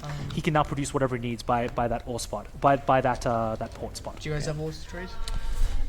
Massively difficult for I want us to keep Dennis getting now. into, like, He now terrible has to trading maps building or out his next You keep settlement. doing it. I mean- There was completely reasonable that other trade. It wasn't. You're You going would crazy. have. You would have sniped me. I wasn't actually. I was going to go somewhere else. No. Anquish is right here. He caught Demis's messed hand in you the up cookie anyway. jar. Did that, And that's lovely. It's conversations like this I which need develop to metagame. like in this game. Let's listen. We're gonna It's the only way I can get trade money. like move around. Now it may But you seem need like 3 for 1 4, is that what you're talking Yeah. about? it may seem like they're just griping over a play I'll do that's two- already two happened. for you. But what Anquish is actually trying to do, he's trying to set up the potential to trade later on. So I he's, mean, I can trade it- 3 with the bank, but I'd rather actually give you the surplus. no one should trade with We're both Anquish just right get now. one surplus. What are you doing with the card? Do you not have to Yeah. trade before you build? Nah, you can do what you want Okay. in whatever order you want. That's a bad trade for Demis, but he's kind of painted into a Is corner it here. because it's Ankush's turn? Yes. And But he's not building only a that- development card. Not only that, but he knows that Anquish is going to give away those resources anyway, so he may as well benefit from it. That's his thought Okay, process. that was 1 for the team. But Anquish is very clearly in the lead. I don't think anyone should be trading with Anquish at all. Just make him go to the I bank. think we've had a game like this before where this has happened. Maybe. Anquish's 7. path to victory That's now. why I prefer Upgrades, development cards. I'd probably Do go you for not think development cards Kelder's first. still got a chance? Oh, of course. When you Everyone's get got a time. chance, but Anquish has clearly got more access to development cards and ore production than Kelder's at the Good moment. position while we're fanning And around. it's not even close. They've got the same ore production. Do they really? Kelder's got a 10 that's not robbed, and Ankush's got a 5. Excuse Oh no, it's me. not, it's not the same. 10's a 3 pip and 5's a 4 pip. Yes. Oh, I didn't want to. But it's the 5's blocked. You know what? Yeah, I misunderestimated Kelder entirely. Wait, And do that's you one of have the eight? dangers when you're playing live. She's also got 2 different wheat spots like Oh, he's Ankush. meant They're to not be quite so as good, Yes. but if she can build a city on the 3-4-5, 3-4-11, How has one question that I have? How has Kelder gotten the clay to build all the roads that she has? She shouldn't have access to clay. she's rolled a lot of 11s. What? There's been a lot of 11s rolled. All right. Okay, mate. Scott- Kelder's a silent assassin.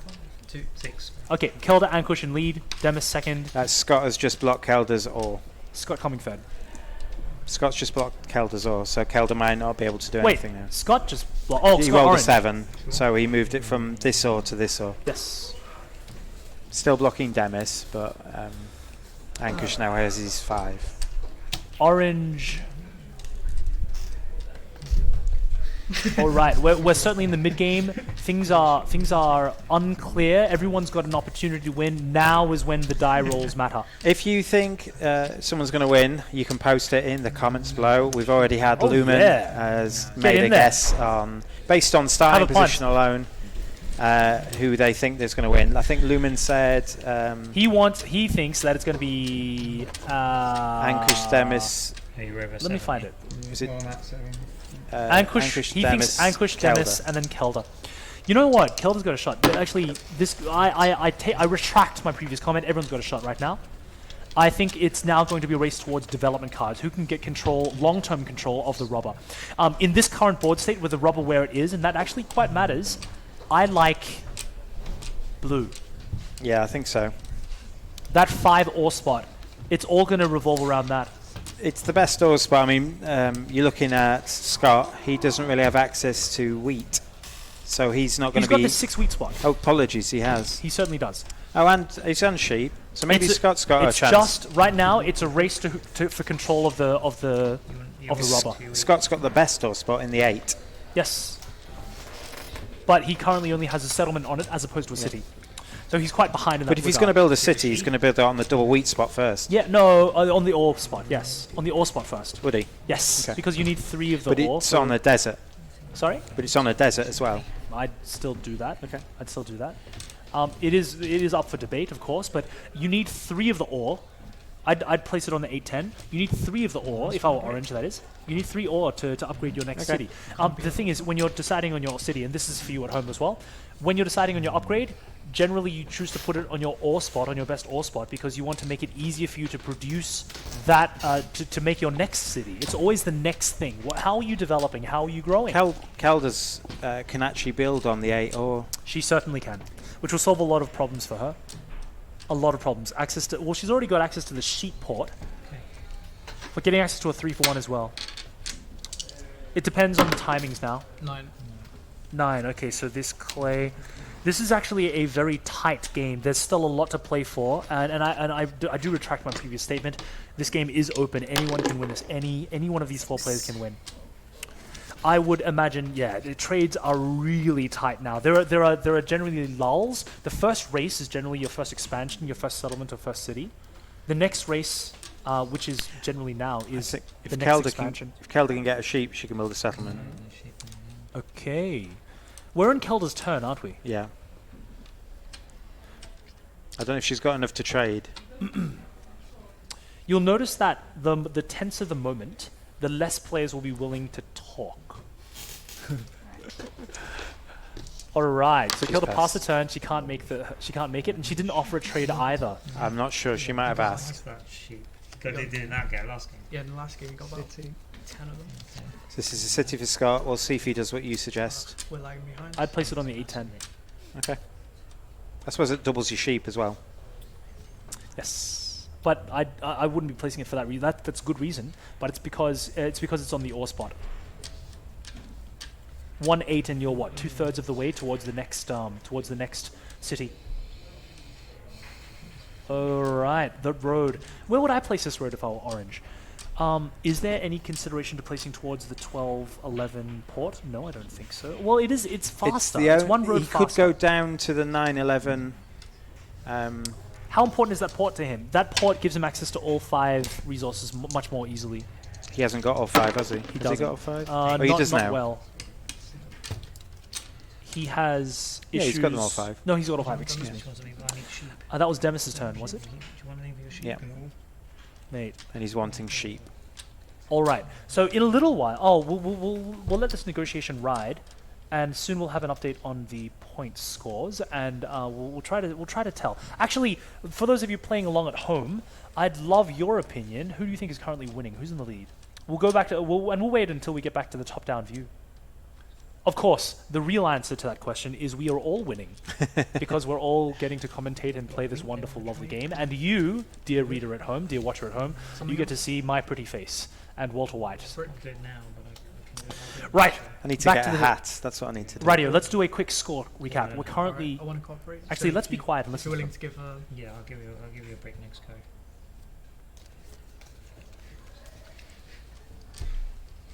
That was telling. Ankush, do you want to we're about cooperate? to descend into death spiral. I think it's probably too late to pull out. Maybe we're just in time. Well, we've got pretty bad. Both of us got pretty bad positions. Well, I'm gonna. The conversation of exactly who is in the lead changes like that. It changes depending on cards in hand, on the rubber placement, on everything. Okay, so Demis just managed to upgrade his ore spot. And he said he'd give Ankush a brick next turn. Yes. Those aren't binding promises, by the way. Those are not binding promises. Anyone got any He's trades? under no incentive. He's under no. Yeah. He doesn't have to do that. It's not no obligation. No. Demis should stiff Ankush next. Do brick and another card. You think? I don't know Demis that well. Do you think he'd do it? He's got a reputation of being pretty straight up, but he's under no obligation. I would be offering trades like this as much as I possibly can, and then stiffing them later. Yeah. Remember never to play with you. Mate, it's only for competitive gameplay, right?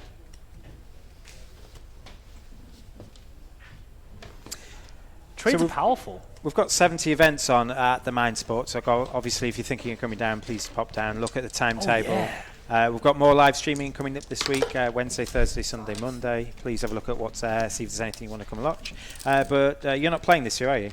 I'm not. I'll be sticking in the commentary booth. I'm actually a musical theatre performer, and I'm appearing in a show which stopped me from being able to come in. It's a Vita, and is do it? things.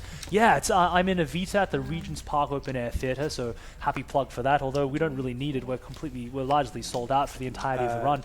So Kelda's just building a settlement on the port. She's now Indeed. got 1, 2, 3, 4, 5. And she's one off the longest road as well. We were going to do a recap on the points. So weren't we? Kelda's got 5 visible points that were definite. 1, 2, 3, 4, 5. Yes. White is on 5, top right-hand corner.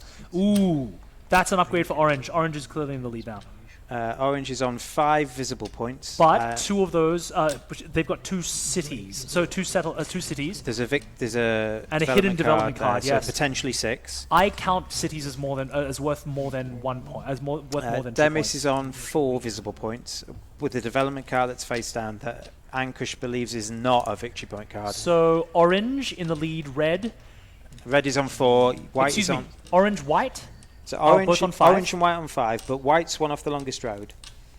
which is not really relevant at this stage in the game. Not at this stage of the game, but they're potentially closer to 7 than anyone else's. Yes. Ankush is on, that's blue, is on 4. 9 is the dangerous point, as in having not having the longest road and having 8 points or more is the dangerous point. Kelda's nowhere near that, and you can bet your bottom dollar, these players will be very aware of when longest road will be. I think 8's dangerous because you Yes, can get the longest road large start. Exactly. So we have 2 players on 5 points. We have Orange, played by Scott, and with a covered development card, with 2 covered development cards, excuse me. 2, because he just bought another one. He's just built another one. And Kelda, who's on 5 points of production, but a lot of her settlements are on the coast. Poor spots. She needs to build a city on her inland settlement. Yes, on And then that. potentially try and get the longest Is road. this already a settlement? 6, 9, 10? The 6, 9, You're 10 talking about is the a 3, city. 4, 11. Yeah, I'm talking 3, 4, 11. Yes. So Scott, I'd say, is in the lead, followed by Kelda. Then One, I can do Ankush Demis? Demis Ankush? Ankush Demis, I think, Something because like Ankush that. has a development card. They both have one. But either way, they're miles behind Scott. Mate, Scott has just been silent for a while. This is the power of the robber. All right, the longer this robber stays there. One ore or 2 bricks. You won't do it for 1 brick. Read. Let's just listen to the negotiation. Okay. But I can throw in, Need to think about that. well, What are you throwing? sheep, but I kind of need on my turn, because if I don't dodge, well, I guess. If you don't dodge the 7, is that Yeah. what you mean? Yeah, but that's not really good for me. Lovely. Now, Ankush and Demis will both be aware of exactly what we've just talked through, which is that Kelda and Scott have leapfrogged them in terms of development and points, in terms of production. Because of this, both of them should be, they're now incentivized, because they're further behind, to trade with one another, to fill in each other's gaps, as long as it's not too lopsided, so that they can both propel themselves closer to both Scott and Kelda. Scott should not be incentivized to trade with Kelda, because if Kelda wins, Scott doesn't get a medal. What do you actually want? Yes. If Kelda comes anywhere else, Scott gets a medal. So if you're just looking at getting a medal in the event, At these I mean, events, give me and both. this, If you give me like an insane trade, then I'll give you a perfect city. Give me like 4 for 2. I'll Yeah, give you but perfect it city. doesn't. I don't. I'm just pausing there because it's very interesting. Why not? I need. Well, then I won't have enough. I I don't have the right things. Do you have 2 bricks in your hand? I do have to get in mind. Okay. But that's what I would use to get an. I know, but I can give you 2 ores then. Do you have an ore? Yeah, Just I've got an single- ore. Super No, frank. I need. I've got. High level negotiation here. You And need they're being 2 so wheats. frank because they need You to. don't I- have any. You don't have. No one's got. Else has got wheat. I can give you a They're really perfect far city if behind. you do 4 for 2. 1 point of production difference is massive. Well, I don't have the things to make it. I've got a message I'm fine. from What do you have in your hand? David Gathrell. If the others know what a genius Demis is, which he is, they will try and block him. Where is Richard Goff, though? One of the finest I mean, players I in have the 2 world, ores not and just 2 the grains in my UK. hand. Well, as far as I So know, you can't Richard get Goff perfect city. didn't make the top Because I 8 if he did play in the event, so maybe he Maybe wasn't if I here. give you- If he's I- that good, as you say, he I is. can't take my hand because otherwise. Yeah, maybe he just didn't play this year. Let me just think about this. Okay. What's happening here? I'm going to pause you there. This is really exciting to me. To me, Okay, you need 6 cards. Yeah, I get it. exactly. I need 6 cards. That's the point. to me, games like Catan are super interesting, mainly because you get these kinds of game spots where you can decide how you're going to help one another. Why do you want 4? And the constant dynamic conversation of who is leading, should I help you now, should I not, it evolves constantly. These two have traded all game. These two, Ankush and Ankush and Demis. and they've. But you'll notice also they've only traded at moments where it has benefited each What do other. you And want for your 2 bricks? Doesn't work basically. Okay. Doesn't work. Oh, you Right need now the- it I need makes the bricks, sense. yeah. Just think makes that's- sense to trade for them because they're so clearly far behind the other two players. Scott is very clearly in the lead. No one should trade with Scott at the moment. Because you got a load of Well, it's- They're trying to find now a deal that allows them both to succeed. And they're willing to trade everything. Ankush is willing to trade the farm. Demis is certainly on the table. He's mulling it over. He's got the position here. It's Demis's turn, so trades with Demis on his turn are going to be more powerful. He's decided not to trade, after all.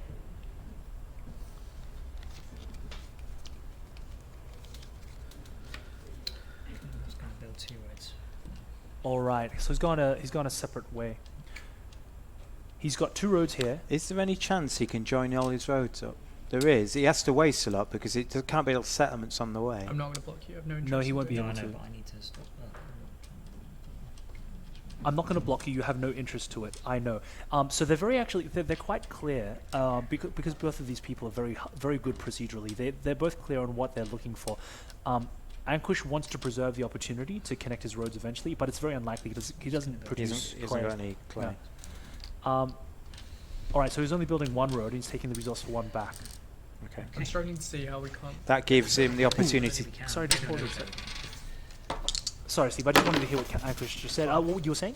That gives him the opportunity to either connect them up or move across and build the 911. I wonder what the decision point was to build 1 road and not 2. Is it a hand size limitation? Possibly. thing? I imagine that's Yeah, the quite case. so. I imagine he's now gone down below 8 cards. Yes, it looks like he's got quite a large hand. No. So he may be trying Stolen to. 10th card. All right. Yep. Think about A very bricks is they're reasonable very play. valuable to me, Yeah, sure. Then a city. And oh wow. Okay, Ankush, strong play. Ankush has 5 points 5 on board. points. He's caught And up 2 as well. face down cards. Um, One he's had for a while, so it might be a victory point card. 2. Ankush is certainly in the question in the conversation. There's for 3 lead now. people with 5 points. Yes, it's very uncommon to have a game, and it's a testament to all 4 players actually that the game is still so close in the mid game.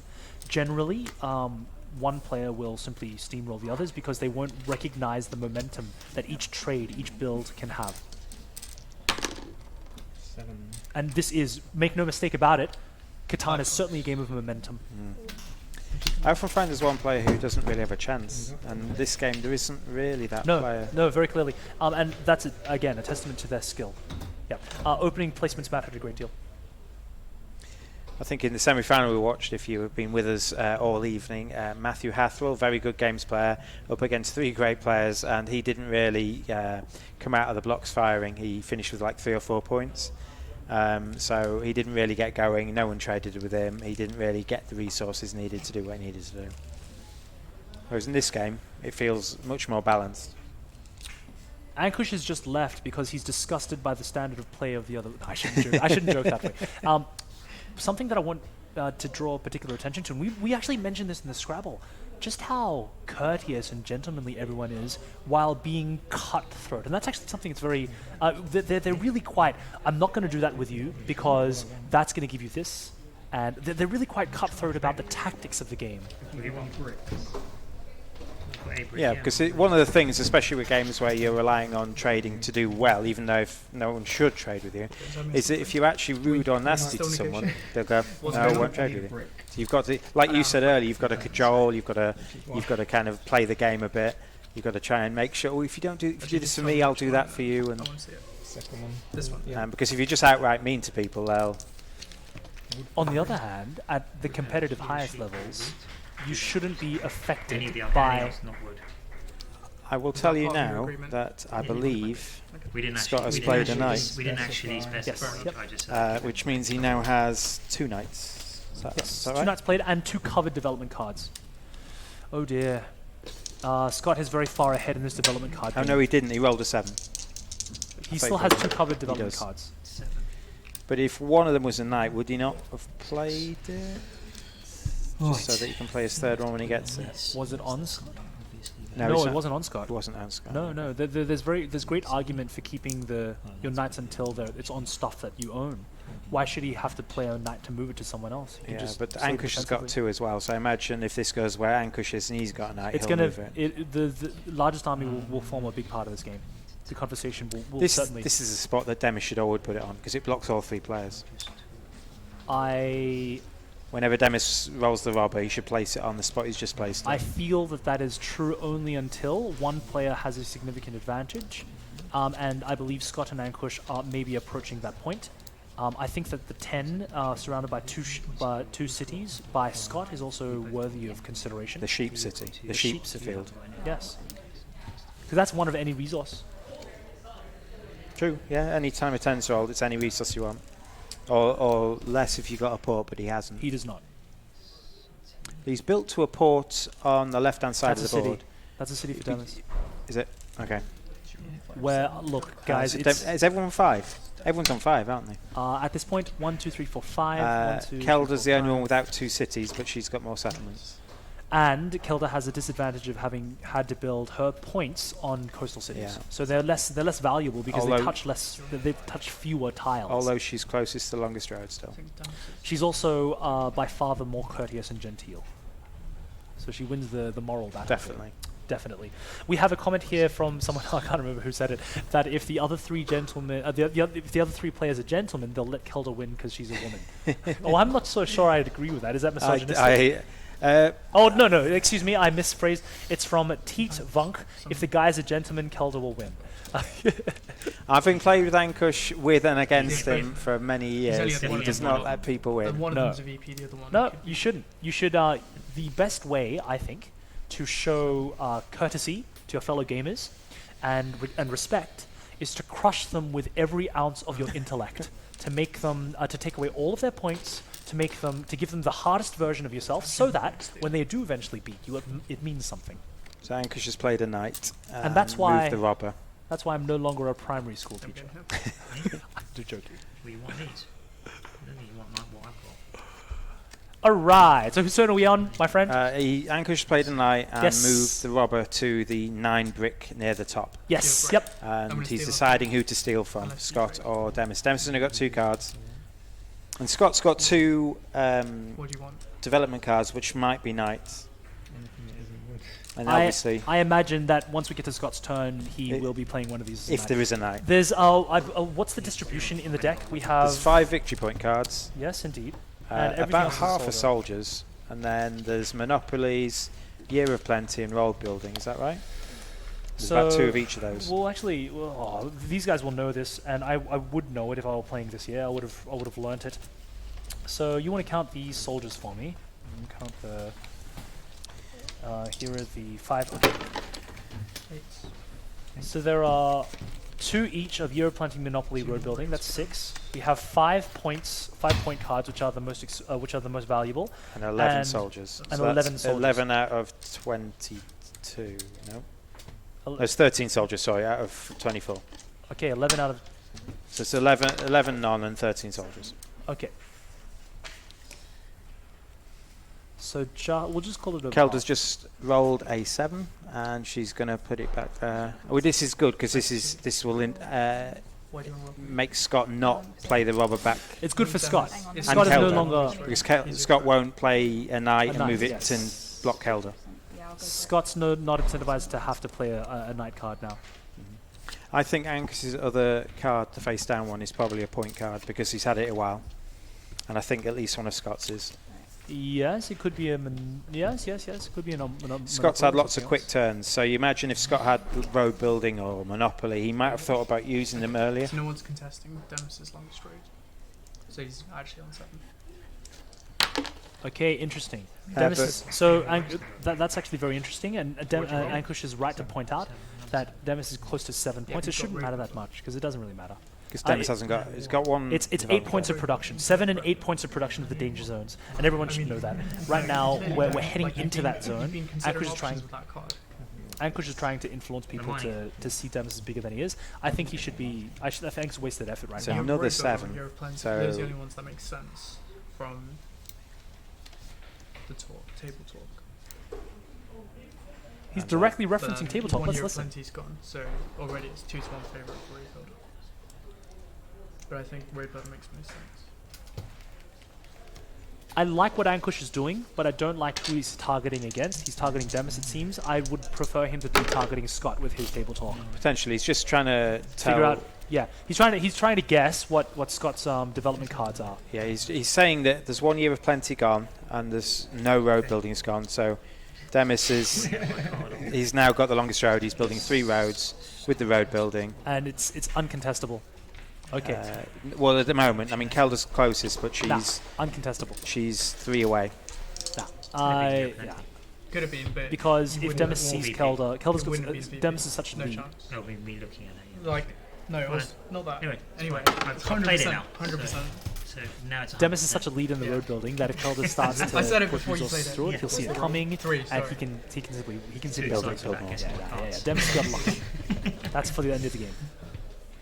So that probably map takes Kelda's chances of winning way So down no one because the only way her to get to 10 before the other people is to get I that want yes. brick 2 extra or points. wood I've got great. I would say so. for what? 2 cards. Let's listen to that chat. Any 2. Can't do 2. What? Do you have a brick as well? Do 2 for 2. You have no brick. Do you have all? I think I'm there with great.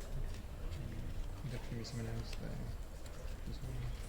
I think we have wooden and all for sheep and something.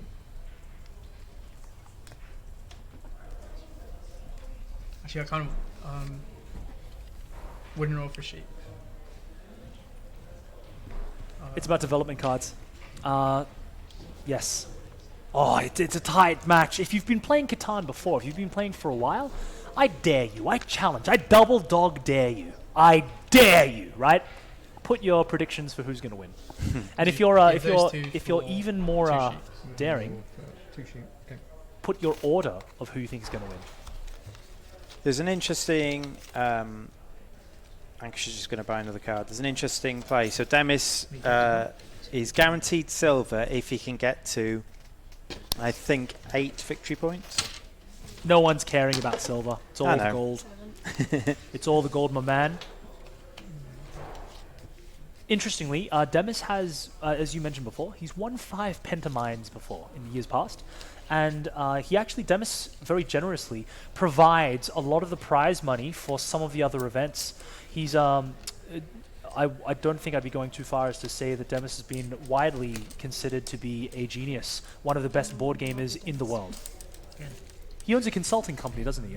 Engineering, I believe, something like that. Creative thinking, computing, computers. sure, something smart. I might be wrong. I've not actually. We should sat down probably and find. checked. It's a good thing that we're not, commentators or something. That we have Yeah, to know it this is, stuff. isn't it? We'll have a chat to Demis later on. Okay, Kelda. Settlement. So she's on Alright. 2, 3, 4, 5, 6. Okay, point update. White, Kelda. 6. 1, 2 on 6. Bottom right, Scott. 1, 2, 3, 4, 5 with 2 covered development cards. So Yeah. Kelda has taken the lead for points, just overtaken by No, Scott. yeah, they're both on 6, but Scott's got 2 cards. 2 covered development cards, and Kelda has a whole bunch of coastal properties. Demis is on temporary. 7. He's got 7, but 7, 5 but no points more. of production. 5 points of production. So he's currently behind in terms of production than to Scott and Kelda.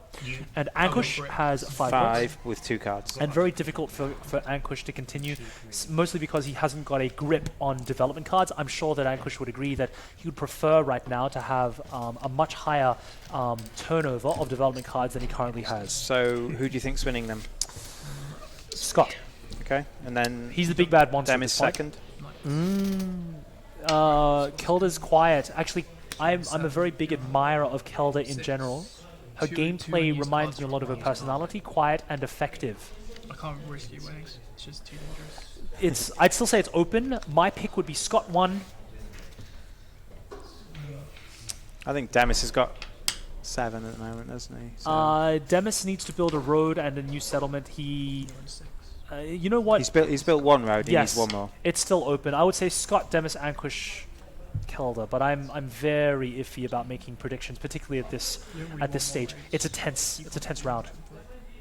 Variance is going to play a big part in this. Well, you're saying that because you don't want it on 9. Well, it's true. All right. So Yes, Ankush, also don't want to- by placing there, believes that Scott is in the lead. He's also played a second knight. And Ankush has 2 knights towards the 3 he needs for the largest army. Yeah. Is All there right. any So offers? Ankush is declaring that he's fighting for largest army, and if that is a knight card, if that's a covered knight card for Ankush, he can't be stopped. No. Not to the 3. He may be stopped for the 4, but again, for similar to the longest road. If you see someone, if you already have longest army and you have enough I of can a offer you lead, multiple. and you see them coming, Yeah. you can fight them off, because tying doesn't take over the largest You army. need to, You you need beat to them overtake at it. them. You need to beat them at it. Why do you even want bricks? Well, that's the only thing I don't have. Okay. And it's gold for me, so I'm just changing. Right, I think I need a. So in terms of overall medals, Demis, you said he's a clever guy. He's very clever. He's won 50 medals here at these Mind Sports Olympiads, but over half, 27 of them have been gold first place. Does anyone have any Ankush sheep has won a lot more, 104 medals, but a Stop few, being smart, Demis. fewer Stop than it. half, 43 have Green. been gold. Ankush in second place with overall medals Green, yeah. on the list, but I imagine this becomes, Okay, Demis doesn't play Just every going to event. pause you there because things are happening. We've got some more development cards. Yeah, cool. Ankush is But really two gunning. more. He just bought He's two more. Yes, yeah. Well, that's a knight. Well, we don't know that. He's put two to the side and 1 there. Nah, so man, you can play mind games that way. He's, if He's it's signaling to everyone else that that's a knight. Absolutely. But, you know, mind games, dude. if it's a knight, he can win next turn. Can he? Ankush? 1, Yeah. 2, 3, 4, 5, He's got 6, 7. he's got 3 cards. We're 2 close could be to an victory end. points. With Kelda, he certainly could be, but it all depends on cover development cards. The game now, we're now at a stage where production no longer matters. It's just about development cards. Who can buy the most? And you'll see everyone's racing now. Kelda now has most points of production on board, I believe. 1, 2, 3, 4, 5, 6, 7. 7 points on board of production. We'll contrast that with Scott. 1, 2, 3, 4, 5, 6 points in production. So Kelda is in the lead with production, but has no development cards. We've got Scott on 6 points of production with 2 covered. Ankush has 3, and he's on 5 points, I believe. Let's see. 1, 2, 3, 4, 5. 5 points of production. Potential largest army is 7. 2 7. victory points is 9. So if you can build a city or something, you win. Which he's primed to do or with build that. or get another victory point card. On the easternmost point of the map, we have the 6 wood. Ankush is primed. You know what? It's really tense. These next couple of roads. We're going to finish. My prediction, bold prediction, that we have a conclusion in the next 3 turns. As in 3 revolutions of the board. Oh, probably less than that. Probably less. That is Okay, Scott, Building a this could be win. 1, 2, 3. This could be win. 1, 2, 3, 4, 5, 6 points of production. We've 7. got 1 more dev card. He's got 2 here. Unless you've got more knights there. Got 2 cities and then 3 others. 7. If he's got a knight, he's got 9 next turn. Yep. 2 turns. I'm going to revise that 2 turns. You might hear that the other players, and we'll try to get more of the conversation, the chatter from around the table for you. Constantly now, every player needs to be hyper aware of the potential winning. You'll notice now there should be no. I said this before, but I mean it now. There should be no trading. It's too tense. The potential that your Unless- trade can give yeah. someone the win there should be no trading Should whatsoever. offer trades because if someone trades with you, Oh you could man, win. yeah, for sure. Right now, this is if you're classy. Yes, offer the trade. Do the trade. Ooh, Ankush. Now, why did that trade happen? Because Because only Ankush had cares 1 about the card overall left. pentamind, and if someone's going to win, he'd rather it be Demis because then he guarantees second. I don't. Or do you think he's thinking about that now? That's very interesting. Okay. His aim this week is to win the overall event. This is a premier Alright. event. Coming second in this gets him about 100 pentamine points. Winning it gets about 105. But if you can get everything about 100, you're going to win the whole thing. Maybe, Yeah. potentially. Interesting how the Pentamind, which is an overall meta game tournament, and that's a collection of your 5 best tournament scores across the entire weekend. So we Yeah, have you've got to about have 8 at least 1 abstract, 1 Euro game, 1 classic game. super interesting how in this context there's an extra layer of gameplay which happens over here. Who do you prefer to win? So who will Ankush you trade traded with? his 1 card for Demis, and then Demis thought, no, I didn't want that one, and traded a traded it different back, one. yeah. So Ankush is just saying, yeah, Demis, I'll trade what you want. I think that's what he's trying to do. He's saying, I'm happy for Demis to win, but no one else. I feel gypped because I've said a couple of times there should be no trading, and what did they immediately do? Come on, guys, don't make me look like an idiot here. And they've traded again. They haven't. Oh, no, there was the other monitor. We've got a comment here from David Gatherall, and we'll take just a small break from the action. Thanks for the great commentary. Really enjoying it. Thanks, David. The Demis is an artificial intelligence reason. His company builds computers that win games. Terrible. Maybe it's just Demis playing in a big box. Skynet. It's happening. Demis. James Conner is actually Demis. Thank you for that, David. I thought it was something to do with computers. I'd be very surprised here if Ankush doesn't take largest army, because if he doesn't, Scott will. Yeah, he should do. Oh, Road building. is this the win then? I'd be. Oh, jeez. No, it can't be. He needs to. All right, this opens the door for Scott. Then Ankush is betting that Scott's covered card is not a knight card, because those 2 points really need to factor into Ankush's game plan. Scott's had that for a while. He certainly has. Ankush is simply making a read. He's making a read because those 2 points from largest army, it's really hard to take those back. 3. Wow, that 3 is massive for Ankush. 3 is really good for Ankush. Those sheep, it's more development cards. Yeah. He's not got many cards in hand though. He's got 1 or 4 and cards 2 in sheep. total, I believe. Yes. He's only got 3, I think. 3 sheep. Oh, we got 3 sheep from that. 3 He did, sheep. yeah. Okay. What's Kelda doing? Is this another settlement? No, it's a city. So she's Okay, got 8 points. 2, 8 points 3, on board. 4, 5, 6, 8 points on 7, board. 8, yeah. So she needs 2 points. Yeah, but let's actually take a look at her roads. 1, 2, 3, 4, 5, 6. she's been blocked off. 2, 3, 4, 5, 6, 7, 8, 9. Yeah, she can't She contest. can't contend. she 6 can't roads. connect them. I count 6. 1, 2, 3, 4. I count 4 roads. Excuse me. So she's Four at the top. but she's blocked off. Yeah, and she's been blocked by Yeah, connecting. it's going to be incredibly difficult for Kelda to get these last 2 points, and everyone knows it. Kelda is basically in a position where she has to just build her settlements herself. Scott, is this game? And no, because he hasn't played a knight. Well, you would have declared the night. If that was a knight, that'd be game, I think. Yeah, 2, 4, Is that 8 6, points of 7, production? 8, yeah. 8 of production. Yep. So we know that, okay, unless Scott's an idiot, and I don't That'll think be a he's an point. idiot, He's not played it. That'll be a point. Yes. Scott will be on 9 with a point in it'll be a hand. point. I agree. I think Ankush has got 2 points because he hasn't played them. They can't be knights because he would have played a knight. There's an argument for him having read Scott as not having a knight and then choosing to do something else, because you can only play 1 development card a turn. So if that, but I kind of agree with you. He wouldn't have played road building. He No, would have played a knight. I would He's have got to played a stop. knight. Yes. Yeah. It's advantageous for him to stop Yep. Scott. Yep.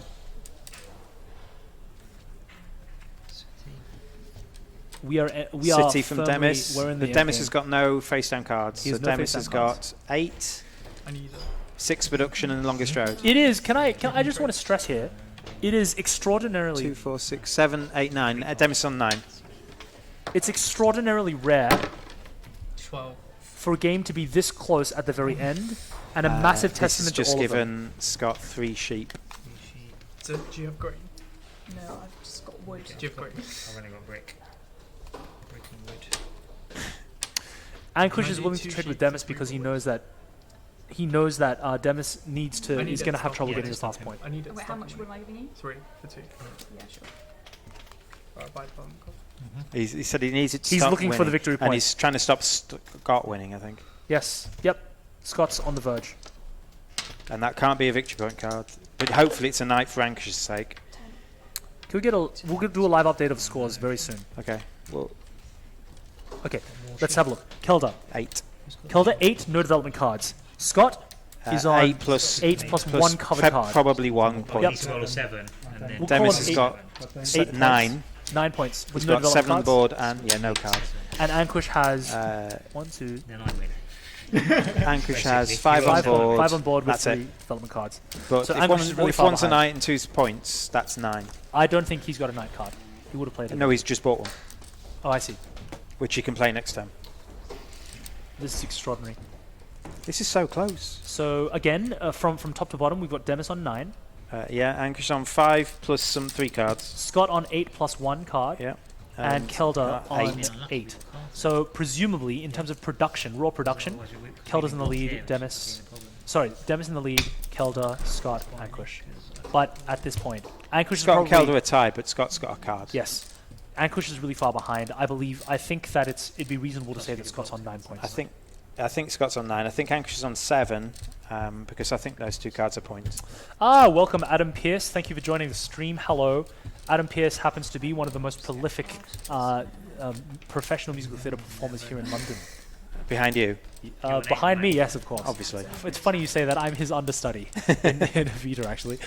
So hello to Happy Adam and his wife Anita and baby boy. Three. That gives 3 sheep. He's pretty good. I'd be surprised. Oh my Scott's got to God. win. He Bring likes him out too many and cards. He's got to win. We've got 12 of 3 and no 3. Congratulations, everybody. That's Scott with the win. will He's be, building a settlement. For those of you unclear, I believe Scott is building. He's simply building a settlement. You can't stop that many cards in hand. Scott comes first on 10 points. Excuse me. Demis comes second on 9 points. Kelda on 8. And Ankush bringing up the assuming rear. those 2 cards are point cards, Seb. I know. They are not point cards. They're not point cards. It looks They like are. Those 2. Are they? Yeah. Okay, he does have point cards. And Ankush on 7. Now, overall, so Scott wins this match. Demis second, Ankush third, Kelda third, Ankush fourth. But overall, for the medals, in gold place is Scott. The winner of this match got gold. In second, there's a tie between Ankush and Demis, but Demis' tiebreak was better going into this match, and is improved over Ankush's in this match. So Demis is going to come second. Ankush is going to come a third, and Kelda did well to make the final, did outperform Ankush in the final, but based on tiebreaks, will finish fourth overall. What a match! Holy cow! Woo! We saw everything. Actually, I'm going to pause. I'm going to not talk for a little while. I want to listen to them talk. But we couldn't take the meta too far. Yeah, I know. Do something where obviously we could have done where you give me 3 for They're going over discussions now, negotiations and such. I think an amazing job played by all players. Incredibly, yes. David Gatherell, well played, Scott, indeed. That game had a great deal of stuff, and it was neck and neck all the way through. I am very much appreciative that at all points in the game, the players were in general accord with who was taking the lead. They understood the dynamics of the flow of the game. Guys, if you're looking to get into high-level competitive Catan play, I would certainly recommend having another look at this video, seeing how they played right from the beginning, right from initial settlement placements all the way through the negotiations, through this lovely conversation happening with Ankush and Demis now. Something that I very much appreciate is even at all levels. Yeah, we did it for a little bit too long. Yeah. Well We done. pulled out of it, but it's It's actually. I didn't realise the what you were trying to do. No, that's what I was trying to do. It I was wasn't just close. trying to split. It was like if I hadn't have done it, I'll talk to you about Dennis it. would have got it on his turn. Yeah, my turn. See, I didn't, you didn't realise you needed a 3 or an 8 I needed and not a an 7. Yeah. So, Or a 6. I think 6. but also if he was unlucky, if he'd got any knights, he would have stopped you. Yeah, I would doing have all stopped this, you. and we would have got those fights. I was wondering why he wasn't moving them, and I was realising that you must have had 3 non-knights. get medals on camera? No, please. I was just shutting up so that we could listen and appreciate some of their end game chatter. But yes, did you have? Yeah, I think they're talking about getting the medals on camera, so we're going to potentially do that. Is that possible, men behind the desk? We'll figure that out later. Okay. Do you want to go and have a chat and figure those medals out? I think we'll probably say no for this one because it's. It was close. It was close. Should we do that? Yep. Do you want to organise that? They're moving the camera for us now. I think they're tilting it up, so I'm just going to confirm that that's what we're doing. We're going to get the medal presentations, just make sure that what we think is the medal order is the medal order, and then after we see them receive their medals, An extraordinary game. An extraordinary game. Absolutely, Chris. It's been a pleasure. Thank you very much. What a Cheers. pleasure, Steve. We will. So we're going to take a pause for now, and we'll be back in just a little while, hopefully with the medal presentation. Thank you so much for joining in, and for all of those who sent through questions. We'll be here for the next 8 days. We've got about 5 days of coverage planned for you across the rest of our tournament schedule. We'll have excellent games like Chess 960 or Azul, or what else am I doing? That's really exciting. Let's take a look at some of the different games we've got. We have Backgammon Corridor, the Abalone World Championships. Here at the Mind Sports Olympiad, we'll be competing. We'll have about 15 different World Championships. You just saw the end of 6 rounds of lovely Catan play. Just beautiful strategic ideas. That final was great. So close all the way through. Such a good finals. Now, if Catan is your cup of tea, if you're interested in playing, unfortunately you won't have another opportunity here at the MSO this year. However, there are 2 larger tournaments which happen. There's the UK National Championships, which happen at the gaming expo, the UK Gaming Expo, that happens in Birmingham. That happens about Start of June usually, the first start weekend of in June.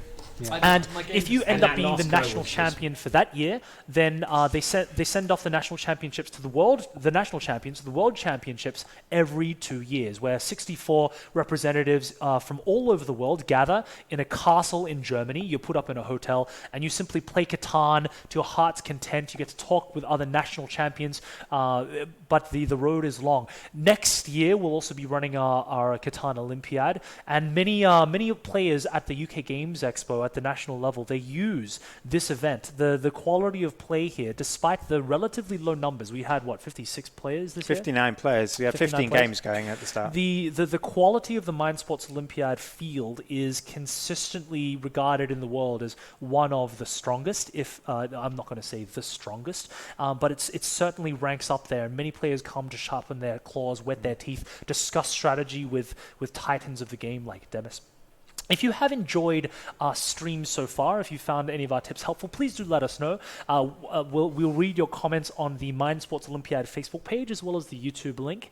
And do you know how long we'll be in before the medal presentation, Steve? They're ready to do it now, I think. Are they? Yeah, they're Excellent. just So setting they'll up. be The doing cameras that- are ready. The players know, so we'll just switch over as soon as they start lining up. Perfect. I just want to take a moment, man. That game. One of the reasons the Mind Sports Olympiad is so cool is you get to see people play games at a super high level. You get to talk through things. You get to figure out how to be a better gamer yourself. I hope that some of you players at home took away some of the tips and tricks that we saw these guys use to crush your family, crush them, kill them. It's all about the opening placement. It is it's a very large portion of the game, but as I hope you'll agree, Steve, a lot of the negotiations at the table matter a great deal as well. Every single trade matters an enormous amount. Yeah, you didn't really see the winner trading much either. Something that I do want to talk about now, and it's quite nice that we get to talk about it at the end of the game, is the possibility of collusion in four-player games like this. It is if the four of us were playing together, and I had simply decided, you know what, Steve, I like you.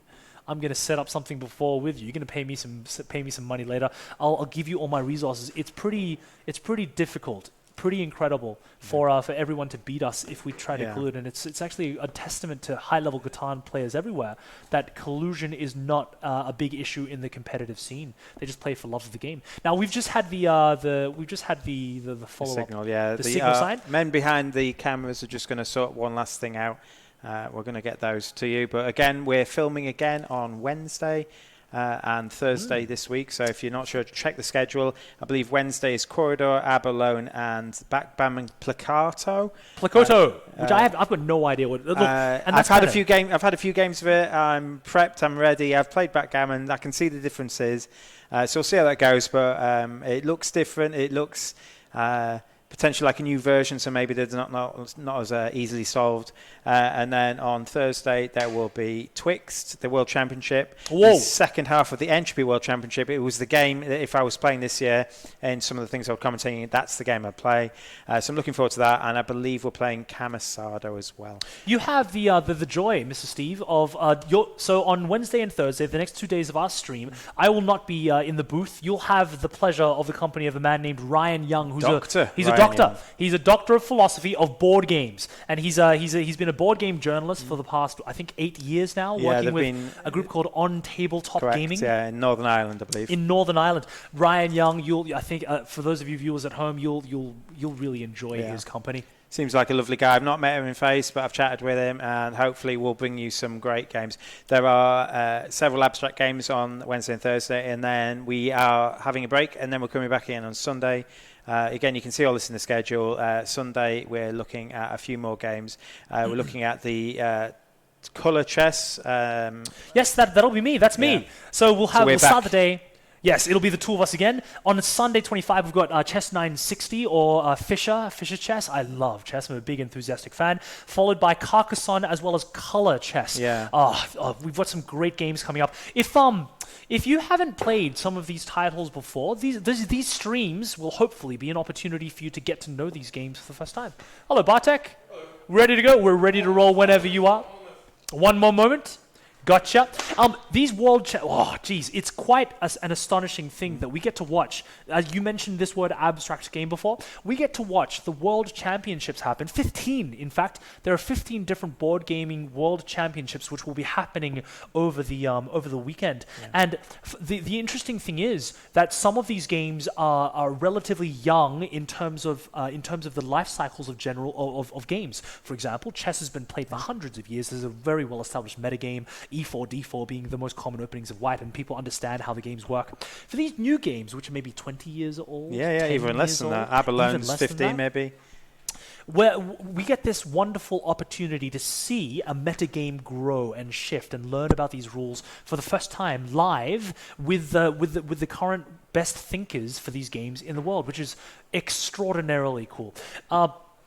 And that's not just over Abalone. There are chess variants, which we mentioned earlier, color chess, which we'll be explaining the rules to. Chess 960, Carcassonne. Backgammon Picato is fairly new. What is this? Is this like...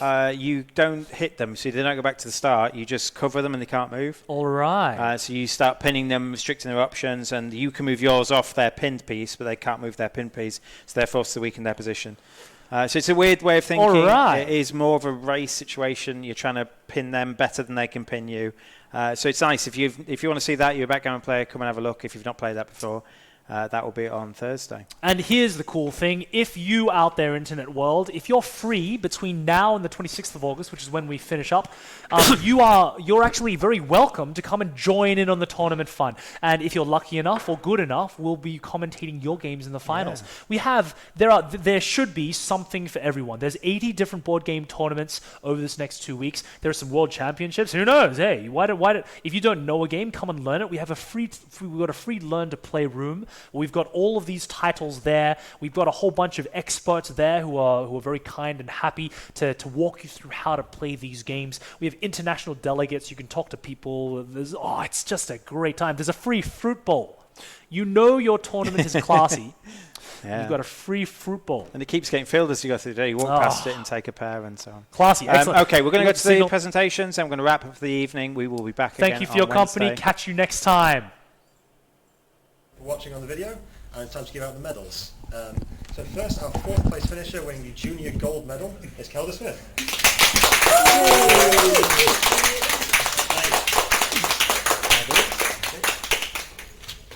And next up, our 3rd place finisher, he led for most of the tournament, just fell down at the end, is Angus Campbell.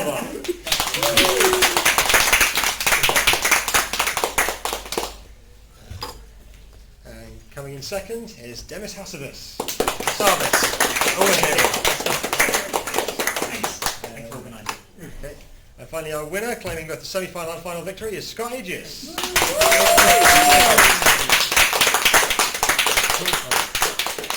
Thanks everyone, back to the studio. Yeah, perfect.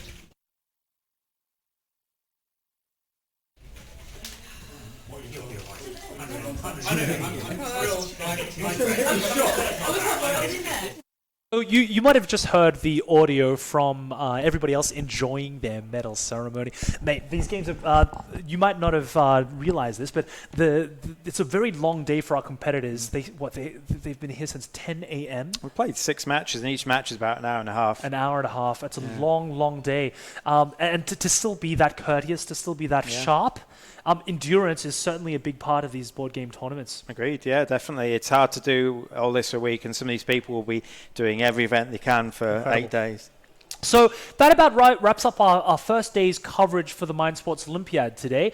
Please join us, tune in for the rest of the live streams that will happen. We'll be broadcasting on both Facebook as well as YouTube. My name is Chris Fung. He has been Steve Rain. And you have been great. Stay classy, internet world. We'll catch you on the flip side. See you Wednesday.